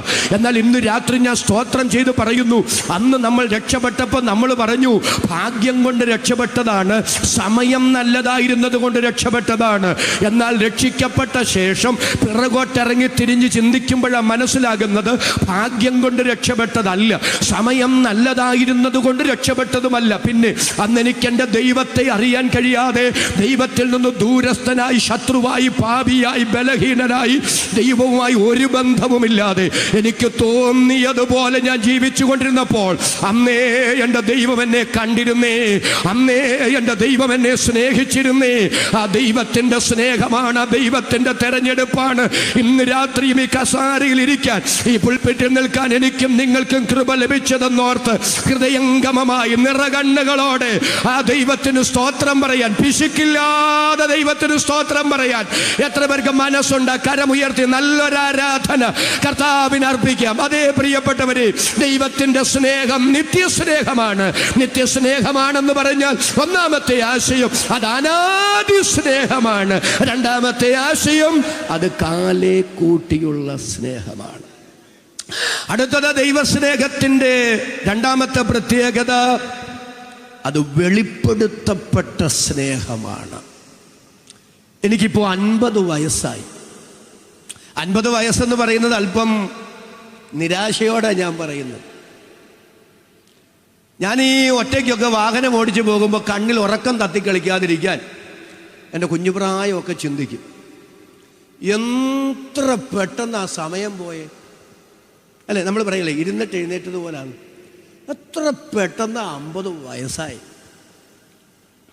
നിങ്ങൾ ഓരോരുത്തരും നിങ്ങളുടെ പ്രായം ഒന്ന് ഓർത്ത്, എത്ര പെട്ടെന്നാ സമയം പോയി ഈ പ്രായത്തിലെത്തിയേ. ഞാൻ പലപ്പോഴും പറയാറുണ്ട്, വേറൊന്നിനും സ്തോത്രം പറഞ്ഞില്ലേലും ഈ കാലത്ത് ജീവിക്കാൻ പറ്റിയതിന് തന്നെ സ്തോത്രം പറയണം. എന്തോ നല്ല പാൻറ് ഷർട്ടോ ഇവരൊക്കെ ഇട്ടിരിക്കുന്ന ഞാനും, എന്തോ നല്ല ചുരിദാറാ, എന്തോ നല്ല സാരിയാ, എന്തോ നല്ല ഷർട്ടാ. ഈ ഗ്രൗണ്ടിൽ കിടക്കുന്ന കാറുകൾ നിങ്ങൾ കണ്ടോ? എത്ര വില കൂടിയ കാറുകളാണ്. എത്ര നല്ല വീട്ടിലാണ് നമ്മൾ താമസിക്കുന്നത്. എന്തോ നല്ല ഫുഡാണ് നമ്മൾ കഴിച്ചത്. ഇനി വീട്ടിൽ ചെന്നാൽ എന്തോ നല്ല ഫുഡാണ് ഉണ്ടാക്കി വെച്ചിരിക്കുന്നത്. കയ്യിൽ പൈസ മുടക്കാനുണ്ടെങ്കിൽ തിരുവനന്തപുരത്ത് കഴിക്കാൻ കിട്ടാത്തത് എന്നാ ഉള്ളേ? ഒരു നല്ല ആമേനൊന്ന് പറ. ഇത്രയും നല്ല വസ്ത്രം ധരിക്കാൻ പറ്റിയത്, ഇത്രയും നല്ല വീട്ടിൽ പാർക്കാൻ പറ്റിയത്, ഇത്രയും നല്ല വാഹനത്തിൽ യാത്ര ചെയ്യാൻ പറ്റിയത്, ഇത്രയും നല്ല ഫുഡൊക്കെ കഴിക്കാൻ പറ്റിയത് ഈ കാലത്ത് ജീവിക്കാൻ പറ്റിയത് കൊണ്ടല്ലേ? ഞാൻ ഏറ്റവും കൂടുതൽ വീണ് കാല് പൊട്ടിയിട്ടുള്ളത് നിലത്ത് നോക്കി നടക്കുമ്പോഴല്ല, മുകളിലോട്ട് നോക്കി നടക്കുമ്പോഴാണ്. അന്നെ ചെറുപ്പനാളിൽ എന്തിനാ മുകളിലോട്ട് നോക്കി നടത്തിയത്? ഫ്ലൈറ്റ് അന്തരീക്ഷത്തിൽ കൂടെ പറക്കുമ്പോൾ അവനെ നോക്കി ഓടിയ ഓട്ടത്തിനിടയ്ക്ക് എൻ്റെ മാത്രമല്ല നിങ്ങൾ പലരുടെയും മുട്ട് പൊട്ടിയിട്ടുണ്ട്. അന്നൊക്കെ തലയ്ക്ക് മുകളിൽ കൂടെ ഫ്ലൈറ്റ് പറക്കുമ്പം നമ്മൾ വിചാരിച്ചോ എന്നെങ്കിലും ഹോട്ടലൊന്ന് കയറാൻ പറ്റുമോ? എൻ്റെ പൊന്നു ദൈവമേ, മഴ നനയുമ്പം പോലും പള്ളിക്കൂടത്തിൻ്റെ വരാന്തയിൽ പോലും നിൽക്കാത്ത അമ്മമാരെ. ആസ്ട്രേലിയയിൽ പോയി മോൻ്റെ അടുത്ത് നിന്നിട്ട് 3 മാസം കഴിഞ്ഞ് ഇങ്ങോട്ട് വന്നിട്ട് അടുത്ത 3 മാസം ഇവിടെ നിന്നിട്ട് ദുബായിലുള്ള മോളുടെ അടുത്തോട്ട് അടുത്ത 3 മാസം പോയി. ഫ്ലൈറ്റിനൊക്കെ എന്തോ ചാർജാണെന്നറിയോ? പക്ഷെ ഒറ്റ സീറ്റും കാലിയില്ല. അതിനെ ഒരു സീറ്റും കാലിയില്ലാത്തത് അപ്പനും അമ്മയും കൂടെ മക്കളുടെ അടുത്ത് പോയി വർഷത്തിൽ 2-3 പ്രാവശ്യം പോയിട്ട് വരികയാണ്. 3-4 മാസമേ കേരളത്തിലുള്ളൂ. ബാക്കി 9 മാസവും കറക്കമാണ്. ഇങ്ങനെയൊക്കെ കറങ്ങാൻ പറ്റുന്നത് ഈ കാലത്ത് ജീവിക്കാൻ പറ്റിയത് കൊണ്ടല്ലേന്നേ. ഒരു 10-200 കൊല്ലം മുമ്പെങ്ങാനും ജീവിച്ചിരുന്നെങ്കിൽ നിങ്ങൾ ചിന്തിച്ചിട്ടുണ്ടോ? ഇത്ര നല്ല ഫുഡ് കഴിക്കാൻ പറ്റുമോ? ഇത്ര നല്ല വസ്ത്രം ധരിക്കാൻ പറ്റുമോ? ഇത്ര നല്ല വാഹനത്തിൽ യാത്ര ചെയ്യാൻ പറ്റുമോ? ഒരു നല്ല ആമേൻ പറ. നമ്മൾ ഏത് കാലത്ത് ജീവിച്ചിരിക്കണം എന്നുള്ളതും നമ്മുടെ തീരുമാനശേഷിപ്പെട്ട കാര്യമായിരുന്നില്ല, അതും ദൈവത്തിൻ്റെ നിത്യനിർണയത്തിൽപ്പെട്ട കാര്യമായിരുന്നു. ഇന്ന് രാത്രി സ്തോത്രം ചെയ്ത് പറ, ദൈവം പലതും തന്നില്ലെന്ന് പറഞ്ഞ് പിറുപിറുക്കാതെ ഇത്ര സുഖസൗകര്യങ്ങൾ അനുഭവിക്കത്തക്ക നിലയിൽ ഈ കാലത്ത് ജീവിക്കാൻ അവസരം തന്നതുകൊണ്ട്, എനിക്കും എൻ്റെ തലമുറയ്ക്കും അങ്ങനെ ഒരു അവസരം തന്നതുകൊണ്ട് എൻ്റെ ദൈവത്തിന് സ്തോത്രമെന്ന് സന്തോഷത്തോടെ പറയാൻ എത്ര പേർക്ക് മനസ്സുണ്ട്? കരമുയർത്തി ഒരിക്കൽ കൂടി രാത്രി ദൈവത്തിന് സ്തോത്രം ചെയ്യാൻ പ്രിയരെ. ഇപ്പം ഞാനീ പറഞ്ഞു വന്നത് കാലം പറയാനല്ല. ഞാനീ പറഞ്ഞു വന്നത് എൻ്റെ കുഞ്ഞുനാളിലൊക്കെ ഹൈറേഞ്ചിൽ ഒരു പ്രശ്നം ഉണ്ടായിരുന്നു. ഇവിടുത്തെ കാര്യം എനിക്ക് അറിഞ്ഞുകൂടാ. മക്കൾക്ക് അപ്പൻ്റെ അടുക്കൽ ചെന്ന് നേരിട്ട് കാര്യം പറയാൻ പറ്റിയല്ല. അമ്മ വഴി വേണം കാര്യങ്ങൾ മക്കൾക്ക് അവതരിപ്പിക്കാൻ. അമ്മയ്ക്കും അങ്ങനെ എപ്പോഴും അപ്പൻ്റെ അടുത്ത് എല്ലാം പറ്റിയല്ല. അപ്പൻ്റെ ഭാവഭേദങ്ങളൊക്കെ മനസ്സിലാക്കി വളരെ തന്മയത്വത്തോടെ വേണം അമ്മയ്ക്ക് അപ്പനോട് കാര്യം അവതരിപ്പിക്കാൻ. ഇതെല്ലാം കണ്ട് മനസ്സ് മടുത്ത അന്നത്തെ മക്കൾ അമ്മമാരോട് പറഞ്ഞു, എൻ്റെ പൊന്നമ്മ, ഇതെന്നാ ഒരു ജീവിതം അമ്മ, ഇതെന്നാ ഒരു അപ്പനാ അമ്മ. അപ്പുറത്തെ അലക്സിൻ്റെ അപ്പനെ കണ്ടു, അവിടെ എല്ലാം കൂട്ടുകാരെ പോലെ, ഇവിടോ കാണ്ടാമൃഗത്തെ പോലെ. അന്നത്തെ അമ്മമാർ പറഞ്ഞതാ, എരുതിക്കകത്തോട്ട് അല്പം എണ്ണ ഒഴിച്ച, അയ്യോ എൻ്റെ പൊന്നുമക്കളെ, നിങ്ങൾക്ക് മനസ്സിലായോടാ, ഈ കാണ്ടാമൃഗത്തിൻ്റെ കൂടെ ഞാനല്ലാതെ വേറെ ആരാടേലും ജീവിക്കുകയല്ല, നിങ്ങൾക്ക് വേണ്ടി ഞാൻ ജീവിക്കുക, അമ്മയെ മറക്കല്ലേ എന്ന് പറഞ്ഞ് മക്കളുടെ സ്നേഹം അങ്ങനെ പിടിച്ചു പറ്റാൻ അന്നത്തെ അമ്മമാർ ഒരുമ്പെട്ടില്ല. അന്നത്തെ അമ്മമാർ പറഞ്ഞ മറുപടി, എൻ്റെ പൊന്നു മോനെ, അപ്പുറത്തെ അലച്ചൻ്റെ അപ്പനേക്കാൾ സ്നേഹമുള്ള അപ്പനാടാ നിൻ്റെ അപ്പൻ. നിൻ്റെ അപ്പൻ ഒരു പാവമാണ്, പക്ഷെ ഒരു കുഴപ്പമുണ്ട്, സ്നേഹം അകത്താ, പുറത്ത് കാണിക്കാൻ അറിഞ്ഞുകൂടാ. ഇങ്ങനെ പറയുന്ന ഒത്തിരി മനുഷ്യരെ ഞാൻ കണ്ടിട്ടുണ്ട്. എനിക്ക് എല്ലാവരോടും സ്നേഹം, പക്ഷെ സ്നേഹം അകത്താ, പുറത്ത് കാണിക്കാറില്ല. എനിക്ക് എല്ലാവരോടും സ്നേഹം അകത്താ, പുറത്ത് കാണിക്കാൻ അറിയില്ലെന്ന് പറയുന്നവരോട് എൻ്റെ വിനീതമായൊരു ചോദ്യം, നിങ്ങളെപ്പോലെ എല്ലാവരും കൂടെ അങ്ങനെ തുടങ്ങിയ ഈ ലോകത്തിൻ്റെ ഗതി എന്തായി മാറും? സ്നേഹമുള്ളത് സത്യമാണെങ്കിൽ അത് ഒളിപ്പിക്കാനുള്ളതല്ല, അത് പ്രദർശിപ്പിക്കാനുള്ളതാണ്. ഇതുപോലെ എൻ്റെ ദൈവത്തിൻ്റെ സ്നേഹവും മറയപ്പെട്ട സ്നേഹമല്ല, സാമാന്യ ബോധമുള്ള ആർക്കും മനസ്സിലാകുന്നത് പോലെ പരസ്യമായി വെളിപ്പെടുത്തപ്പെട്ട സ്നേഹമാണെന്ന് പറയാന്, ഉള്ളൂരിനോടത് പറയാന് ഞങ്ങൾ ഈ യോഗം ഇവിടെ ക്രമീകരിച്ചത്. ദൈവത്തിൻ്റെ സ്നേഹം ദൈവം വെളിപ്പെടുത്തിയ രണ്ട് മേഖല ഞാൻ നിങ്ങളോട് പറയാം. ഒന്ന്, ദൈവത്തിൻ്റെ സ്നേഹം ദൈവം വെളിപ്പെടുത്തിയ മേഖല യേശു ക്രിസ്തുവിൻ്റെ ജഡത്തിലെ വെളിപ്പാടാണ്. ഉള്ളൂര് ഒരു ജെസ്സി ഉണ്ടെന്നിരിക്കട്ടെ, ഏതെങ്കിലും ജെസ്സിമാരുണ്ടെങ്കിൽ എന്നോട് ക്ഷമിക്കണേ. ബോധപൂർവം KJ തോമസ് മാസ്റ്റർ എൻ്റെ പേര് പറഞ്ഞൊന്നും പറയരുത്, ഏതെങ്കിലും ഒരു പേര് പറയണ്ടേ, അതിനൊരു പേര് പറഞ്ഞതാണ്. നമ്മുടെ മെഡിക്കൽ കോളേജിലെ ജെസ്സി ഡെലിവറി കഴിഞ്ഞ് കിടക്കുകയാണ്. ഒരു ഭേബ ജെസ്സിയെയും കുഞ്ഞിനെയും കണ്ടിട്ട് തിരിച്ചിങ്ങനെ നടന്നു വരുമ്പോൾ ഒരോമന നമ്മുടെ ഭേബയെ കണ്ടു. ഭേബയോട് ഓമന ചോദിച്ചു, ഭേബേ ഈ ചൂടത്ത് എവിടെ പോയതാ? ഭേബയുടെ മറുപടി, അമ്മമ്മേ, എന്നിടത്തെ ജെസ്സി പ്രസവിച്ച് അമ്മയും കുഞ്ഞിനെയും കണ്ടേച്ചു വരിക. ഉടനെ ഓമനയുടെ ചോദ്യം, പ്രസവിച്ചു. അടുത്ത ചോദ്യം, കുഞ്ഞാണാണോ പെണ്ണാണോ? മോനാണെങ്കിൽ മോനാണ്, മോളാണെങ്കിൽ മോളാണ്. അതറിഞ്ഞു കഴിയുമ്പോൾ വർത്തമാനം നിർത്തേണ്ടതാണ്. പക്ഷെ ചില ഓമനമാരെ കിട്ടിയാൽ അന്നത്തെ ദിവസം പോക്കാണ്. പെണ്ണാണോ ആണാണോ എന്നറിഞ്ഞു. അടുത്ത ചോദ്യം, കൊച്ചു വെളുത്തതാണോ കറുത്തതാണോ? വെളുത്തതാണെന്നെങ്ങാനും പറഞ്ഞാൽ കുശുമ്പ് മൂത്തിട്ട് ചോദിക്കുന്ന അടുത്ത ചോദ്യം, ചെവി വെളുത്തതാണോ കറുത്തതാണോ? അവരുടെ അപ്പം വീട്ടുകാർക്ക് മൂക്കൽപ്പം നീണ്ടോരാ, കൊച്ചിൻ്റെ മൂക്ക് നീണ്ടതാണോ പരന്നതാണോ? എന്തെല്ലാം കാര്യങ്ങൾ കിള്ളിക്കിഴിഞ്ഞ് ചോദിച്ചാൽ ചില മനുഷ്യർക്ക് ഒരു സമാധാനം ലഭിക്കുക. ആണാണോ പെണ്ണാണോ, വെളുത്തതാണോ കറുത്തതാണോ, മുടിയുണ്ടോ മുടിയില്ലേ, മൂക്ക്, എല്ലാം ചോദിക്കാറുണ്ട്. എല്ലാം പറയാൻ മനുഷ്യൻ തയ്യാറാകാറുണ്ട്. പക്ഷെ ഇന്ന് രാത്രി പ്രബുദ്ധരായ ഈ നാട്ടിലെ എൻ്റെ ശ്രോതാക്കളോട് ഞാൻ ചോദിക്കുന്നു, ഒരു കുഞ്ഞുണ്ടാകുമ്പോൾ നിങ്ങൾ ആരെങ്കിലും ചോദിച്ചിട്ടുണ്ടോ? അല്ല, നിങ്ങളോട് ആരെങ്കിലും ചോദിച്ചിട്ടുണ്ടോ ആ കുഞ്ഞിനെ എന്നാ തുണി കൊണ്ടാ പൊതിഞ്ഞു പിടിച്ചിരിക്കുന്നതെന്ന്? ഇല്ല. ഏതൊരു കുഞ്ഞുണ്ടായാലും ആ കുഞ്ഞിനെ ഒരു തുണി കൊണ്ട് പൊതിഞ്ഞു പിടിക്കും. അത് സ്വാഭാവിക കാര്യമാണ്, സാമാന്യ കാര്യമാണ്, എടുത്തു പറയത്തക്ക, എടുത്തു ചോദിക്കത്തക്ക സവിശേഷതയുള്ള കാര്യമല്ല. എന്നാൽ ഒരു നവജാത ശിശുവിനെ സംബന്ധിച്ച് മാത്രം ആധികാരിക ചരിത്ര രേഖയുണ്ട്. അദ്ദേഹത്തെ എങ്ങനെ കിടത്തിയിരുന്നതെന്ന് വിശുദ്ധ ലൂക്കോസിന്റെ സുവിശേഷം 2-ാം അധ്യായം 7-ാം വാക്യവും 12-ാമത്തെ വാക്യവും. വിശുദ്ധ ലൂക്കോസിന്റെ സുവിശേഷം 2-ാം അധ്യായം 7-ാം വാക്യവും 12-ാമത്തെ വാക്യവും. അവൾ ആദിജാതനായ മകനെ പ്രസവിച്ചു. ശീലകൾ ചുറ്റി വഴിയമ്പലത്തിൽ അവർക്ക് സ്ഥലമില്ലായകയാൽ പശുത്തൊട്ടിയിൽ കിടത്തി. അവൾ ഏകജാതനായ മകനെ പ്രസവിച്ചെന്നല്ല, അവൾ ആദ്യജാതനായ മകനെ പ്രസവിച്ചു. വഴിയമ്പലത്തിൽ സ്ഥലമില്ലായകയാൽ പശുത്തൊട്ടിയിൽ കിടത്തി. എങ്ങനെ? ശീലകൾ ചുറ്റി പശുത്തൊട്ടിയിൽ കിടത്തി. 12-ാമത്തെ വാക്യം വായിക്കേണ്ട, ഞാൻ പറഞ്ഞു വിടാം. നിങ്ങൾക്കടയാളമോ? ശീലകൾ ചുറ്റി പശുത്തൊട്ടിയിൽ കിടത്തപ്പെട്ടിരിക്കുന്ന ഒരു ശിശുവിനെ നിങ്ങൾ കാണും. ഇന്ന് രാത്രി ഉള്ളൂരെ മാന്യ ശ്രോതാക്കളോട് ഞാൻ ചോദിക്കുന്നു, ഒരു കുഞ്ഞുണ്ടായാൽ ആ കുഞ്ഞിനെ ഏതെങ്കിലും ഒരു തുണി കൊണ്ട് പൊതിഞ്ഞു പിടിക്കുക, അത് സ്വാഭാവിക പ്രക്രിയയല്ലേ? അങ്ങനെയാണെങ്കിൽ എന്തുകൊണ്ട് യേശു ക്രിസ്തുവിന്റെ ജനന വൃത്താന്തം പരിശുദ്ധാത്മാവ് തിരുവഴുത്തിൽ രേഖപ്പെടുത്തുമ്പോൾ 2 പ്രാവശ്യം എടുത്തെഴുതി ശീലകൾ ചുറ്റി പശുത്തൊട്ടിയിൽ കിടത്തിയെന്ന്? അങ്ങനെ ശീലകൾ ചുറ്റി പശുത്തൊട്ടിയിൽ കിടത്തിയെന്ന് എഴുതാൻ കാരണമുണ്ട്. ഈ ശീലകൾക്കകത്ത് പൊതിയപ്പെട്ട് കിടത്തപ്പെട്ടിരിക്കുന്ന ഈ നവജാത ശിശുവുണ്ടല്ലോ, ഇദ്ദേഹം പണ്ടിങ്ങനെയായിരുന്നില്ല. പിന്നെ എങ്ങനെയായിരുന്നു? വായിക്കണ്ട, 104-ാം സങ്കീർത്തനം 1-2 വാക്യങ്ങൾ. എൻ മനമേ യഹോവയെ വാഴ്ത്തുക, എന്റെ ദൈവമായ കർത്താവേ, അങ്ങേറ്റവും വലിയവൻ, മഹത്വവും തേജസ്സും അങ്ങ് അണിഞ്ഞിരിക്കുന്നു. വസ്ത്രം ധരിക്കും പോലെ അങ്ങ് പ്രകാശത്തെ ധരിച്ചിരിക്കുന്നു.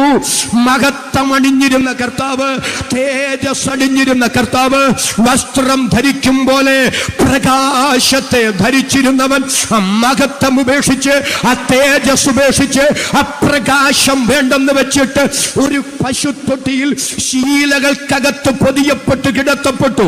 ഇന്ന് രാത്രി രക്ഷിതാവിനോട് ചോദിക്കാം, യേശുവേ, അങ്ങയുടെ തേജസ് വേണ്ടെന്ന് വെച്ചിട്ട്, അങ്ങയുടെ മഹത്വം വേണ്ടെന്ന് വെച്ചിട്ട്, അങ്ങയുടെ പ്രകാശം വേണ്ടെന്ന് വെച്ചിട്ട് ഒരു പശുത്തൊഴുത്തിനകത്ത് ശീലകൾ ചുറ്റപ്പെട്ട് കിടത്തപ്പെടാൻ അങ്ങയെ പ്രേരിപ്പിച്ച പ്രേരക ഘടകം എന്ത്?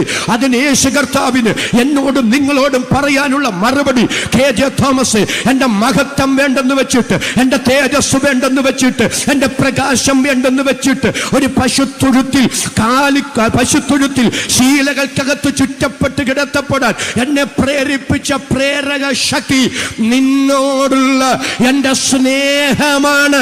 അവർണ്ണനീയമായ സ്നേഹത്തിന് സ്തോത്രമെന്ന് പറയാനല്ലേ ഈ പരസ്യ സ്ഥലത്ത് ഞാനും നിങ്ങളും ഒരുമിച്ച് കൂടിയത്? എന്നോട് ചേർന്ന് ഹൃദയം തുറന്നു ദൈവത്തിന് നന്ദി പറയാൻ എത്ര പേർക്ക് ഈ രാത്രി മനസ്സുണ്ട് പ്രിയരെ? അല്പം കൂടി ആഴത്തിൽ നിങ്ങൾക്ക് ഞാനത് മനസ്സിലാക്കി തരാം. യെശയ്യാ പ്രവാചകന്റെ പുസ്തകം യോഹന്നാൻ 12:41 എടുത്തു വെച്ചേക്കണം. യോഹന്നാൻ 12:41. യെശയ്യാ പ്രവാചകന്റെ പുസ്തകം 6-ാം അധ്യായം 1 മുതൽ. ഉസിയ രാജാവ് മരിച്ച ആണ്ടിൽ കർത്താവ് ഉയർന്നും പൊങ്ങിയുമുള്ള സിംഹാസനത്തിൽ ഇരിക്കുന്നത് ഞാൻ കണ്ടു. സറാഫുകൾ അദ്ദേഹത്തിന് ചുറ്റും നിന്നു. 2 കൊണ്ട് പാദം മൂടി, 2 കൊണ്ട് മുഖം മൂടി, 2 കൊണ്ട് പറന്ന് സൈന്യങ്ങളുടെ യഹോവ പരിശുദ്ധൻ പരിശുദ്ധൻ പരിശുദ്ധൻ എന്ന് ഒരുവനോടൊരുവൻ പറഞ്ഞ് ആർക്കുകയാണ്. അവർ ആർക്കുന്ന ശബ്ദത്താൽ ആലയത്തിന്റെ ഉമ്മരപ്പടികളുടെ അടിസ്ഥാനം കുലുങ്ങുന്നു. ആ സിംഹാസനത്തിൽ ഇരിക്കുന്ന വ്യക്തി പ്രഭാവത്തിന്റെ തേജസ് മുഴുപ്രപഞ്ചത്തിലും വെച്ചിരിക്കുന്നു. ഈ രാത്രി ഞാൻ ചോദിക്കുന്നു, ഉയർന്നും പൊങ്ങിയുമുള്ള സിംഹാസനത്തിൽ ഇരിക്കുന്ന സറാഫുകൾ 2 കൊണ്ട് പാദം മൂടി, മുഖം മൂടി, 2 കൊണ്ട് പറന്ന് സൈന്യങ്ങളുടെ യഹോവ പരിശുദ്ധൻ പരിശുദ്ധൻ പരിശുദ്ധൻ എന്നാർത്ഥാരാധിക്കുന്ന മുഴുപ്രപഞ്ചത്തിലും തന്റെ മഹത്വം വെച്ച ആ വ്യക്തിത്വം ആരാണ്? വിശുദ്ധ യോഹന്നാൻ 12:41. മനസ്സിരുത്തി ഒന്ന് വായിച്ചേ. യെശയ്യാവ് അവന്റെ തേജസ് കണ്ടു. നിർത്തി വായിക്കണം. യെശയ്യാവ് അവന്റെ തേജസ്സു കണ്ടു. അടുത്തത് അവനെ കുറിച്ചു സംസാരിച്ചു. എല്ലാവരും നല്ലൊരു ആമേൻ പറഞ്ഞ് യെശയ്യാവ് അവന്റെ തേജസ് കണ്ടു, അവനെ കുറിച്ചു സംസാരിച്ചു. യെശയ്യാവ് ആരുടെ തേജസ് കണ്ടെന്ന്? യേശു ക്രിസ്തുവിന്റെ തേജസ് കണ്ടെന്ന്. എപ്പോൾ കണ്ടെന്ന്? ഉസിയ രാജാവ് മരിച്ച ആണ്ടിൽ കണ്ടെന്ന്. എങ്ങനെ കണ്ടെന്ന്? ഉയർന്നും പൊങ്ങിയുമുള്ള സിംഹാസനത്തിൽ ഇരിക്കുന്നവനായി കണ്ടെന്ന്. എങ്ങനെ കണ്ടെന്ന്? സറാഫുകൾ 2 കൊണ്ട് പാദം മൂടി, 2 കൊണ്ട് മുഖം മൂടി, 2 കൊണ്ട് പറന്ന് സൈന്യങ്ങളുടെ യഹോവ പരിശുദ്ധൻ പരിശുദ്ധൻ പരിശുദ്ധൻ എന്ന് ആരാധിക്കുന്നവനായി കണ്ടെന്ന്. എങ്ങനെ കണ്ടെന്ന്? മുഴുപ്രപഞ്ചത്തിലും തന്റെ മഹത്വം വയ്ക്കപ്പെട്ടവനായി കണ്ടെന്ന്. ഇന്ന് രാത്രി യേശു കർത്താവിനോട് ചോദിക്കാം, ഉയർന്നും പൊങ്ങിയുമുള്ള സിംഹാസനത്തിലിരുന്ന അനന്തകോടി ദൂതന്മാർ 2 കൊണ്ട് പാദം മൂടി, മുഖം മൂടി, സൈന്യങ്ങളുടെ യഹോവ പരിശുദ്ധൻ പരിശുദ്ധൻ പരിശുദ്ധൻ എന്ന് ആരാധിച്ച കർത്താവേ, മുഴുപ്രപഞ്ചത്തിലും മഹത്വം വെച്ച യേശു കർത്താവേ, ആ ഉയർന്നും പൊങ്ങിയുമുള്ള സിംഹാസനം വേണ്ടെന്ന് വെച്ചിട്ട് അനന്തകോടി ദൂതന്മാരെയും അവരുടെ ആരാധനയെയും, എന്തിനേറെ പറയുന്നു സ്വർഗത്തെ പോലും വേണ്ടെന്ന് വെച്ചിട്ട് ഒരു പശുത്തൊട്ടിയിൽ പാമശീലകൾക്കകത്ത് ചുറ്റപ്പെട്ട് കിടത്തപ്പെടാൻ അങ്ങയെ പ്രേരിപ്പിച്ച പ്രേരക ഘടകം എന്തേ? അതിനിന്ന് രാത്രി ഉള്ളൂരിനോട് യേശു കർത്താവിന് പറയാനുള്ള മറുപടി, ഉയർന്നും പൊങ്ങിയുമുള്ള എന്റെ സിംഹാസനം വേണ്ടെന്ന് വെക്കാൻ അനന്തകോടി ദൂതന്മാരെയും അവരുടെ ആരാധനയെ ഭൂമിയെയും സ്വർഗത്തെയും വേണ്ടെന്ന് വെച്ചിട്ട് ആമേൻ കാലിത്തൊഴുത്തിൽ ആമേൻ ശീലകൾക്കകത്ത് ചുറ്റപ്പെട്ട് കിടത്തപ്പെടാൻ എന്നെ പ്രേരിപ്പിച്ചത് നിങ്ങളോടുള്ള എന്റെ സ്നേഹമാണ്. അവർണ്ണനീയമായ സ്നേഹത്തിന് ആരാധന എന്ന് പറയാൻ മനസ്സുള്ള എത്ര പേരുണ്ട് പ്രിയരെ? ആ കരമുയർത്തി ഒരിക്കൽ കൂടി രാത്രി ദൈവത്തിന് സ്തോത്രം ചെയ്യുക. അല്പം കൂടെ ഞാൻ ശാന്തമായി അതൊന്ന് വിശദീകരിച്ചോട്ടെ. പ്രിയപ്പെട്ടവരെ, വിശുദ്ധ ബൈബിൾ മഹാദൈവം ആരാണെന്ന് നമുക്ക് മനസ്സിലാക്കാൻ ദൈവം ദൈവത്തെ പരിചയപ്പെടുത്തിയിട്ടുണ്ട്. അതിൻ്റെ അർത്ഥം ദൈവം അങ്ങനെയാണെന്നല്ല. ദൈവത്തെ ദൈവത്തിൻ്റെ മഹത്വത്തിൽ ആർക്കും തിരിച്ചറിയാൻ കഴിയില്ല. ഒരാമേനെന്ന് പറഞ്ഞ് തിരുവെഴുത്ത് അതാ പറയുന്ന, ധന്യനായ ഏകാധിപതിയും രാജാതി രാജാവും കർത്താതി കർത്താവും താൻ മാത്രം അമർത്യതയുള്ളവനും അടുത്തുകൂടാത്ത വെളിച്ചത്തിൽ അധിവസിക്കുന്നവനും. അടുത്തൊന്ന് സ്തോത്രം ചെയ്ത് പറഞ്ഞ്, മനുഷ്യരാരും കണ്ടിട്ടില്ലാത്തവനും കാണാൻ കഴിയാത്തവനുമായ ദൈവം. ദൈവത്തിന്റെ മഹത്വത്തിൽ ആർക്കും മനസ്സിലാകില്ല. അതുകൊണ്ട് പരിമിതനായ മനുഷ്യൻ ദൈവത്തെ മനസ്സിലാക്കാൻ മനുഷ്യന്റെ പരിമിതിയിൽ ദൈവം ദൈവത്തെ പരിചയപ്പെടുത്തിയിട്ടുണ്ട്. അതിന്റെ അർത്ഥം ദൈവം അങ്ങനെയാന്നല്ല. പരിമിതരായ നമ്മൾ ദൈവത്തിന്റെ വലിപ്പത്തെ മനസ്സിലാക്കാൻ ദൈവം അങ്ങനെ ദൈവത്തെ പരിചയപ്പെടുത്തുന്നതാണ്. അതിലൊരു പ്രസ്താവനയാണ് പ്രവാചകനിലൂടെ പറയുന്നത്, സ്വർഗം എൻ്റെ സിംഹാസനമാണ്, ഭൂമി എൻ്റെ പാദപീഠമാണ്. അതിൻ്റെ അർത്ഥം ദൈവത്തിൻ്റെ കാല് സ്വർഗത്തിൽ നിന്ന് നീണ്ടിവിടം വരെ വരുന്നു എന്നാണോ? അല്ല, അങ്ങനെ ഒരു കാല് ദൈവത്തിനില്ല. പിന്നെ സ്വർഗം എൻ്റെ സിംഹാസനം, ഭൂമി എൻ്റെ പാദപീഠമെന്ന് ദൈവം പറയുന്നത് പരിമിതനായ മനുഷ്യൻ ദൈവത്തിന്റെ വലിപ്പത്തെ മനസ്സിലാക്കാൻ മനുഷ്യന്റെ പരിമിതിയിൽ മനുഷ്യന്റെ ഭാഷയിൽ ദൈവം ദൈവത്തെ പരിചയപ്പെടുത്തുന്നതാണ്. അതുകൊണ്ട് ശലോമോൻ യെരൂശലേം ദൈവാലയം സമർപ്പിക്കുമ്പോൾ പറയുന്നത്, അങ്ങ് സ്വർഗത്തിലും സ്വർഗാദി സ്വർഗങ്ങളിലും അടങ്ങിയിരിക്കുന്നവൻ അല്ല. ഒരു നല്ല ആമേൻ പറഞ്ഞ്. അഖിലാണ്ട കടാഹത്തിന്റെ ഉടയവനായ ദൈവത്തെ എങ്ങും ഒതുക്കി വെക്കാൻ സാധിക്കില്ല.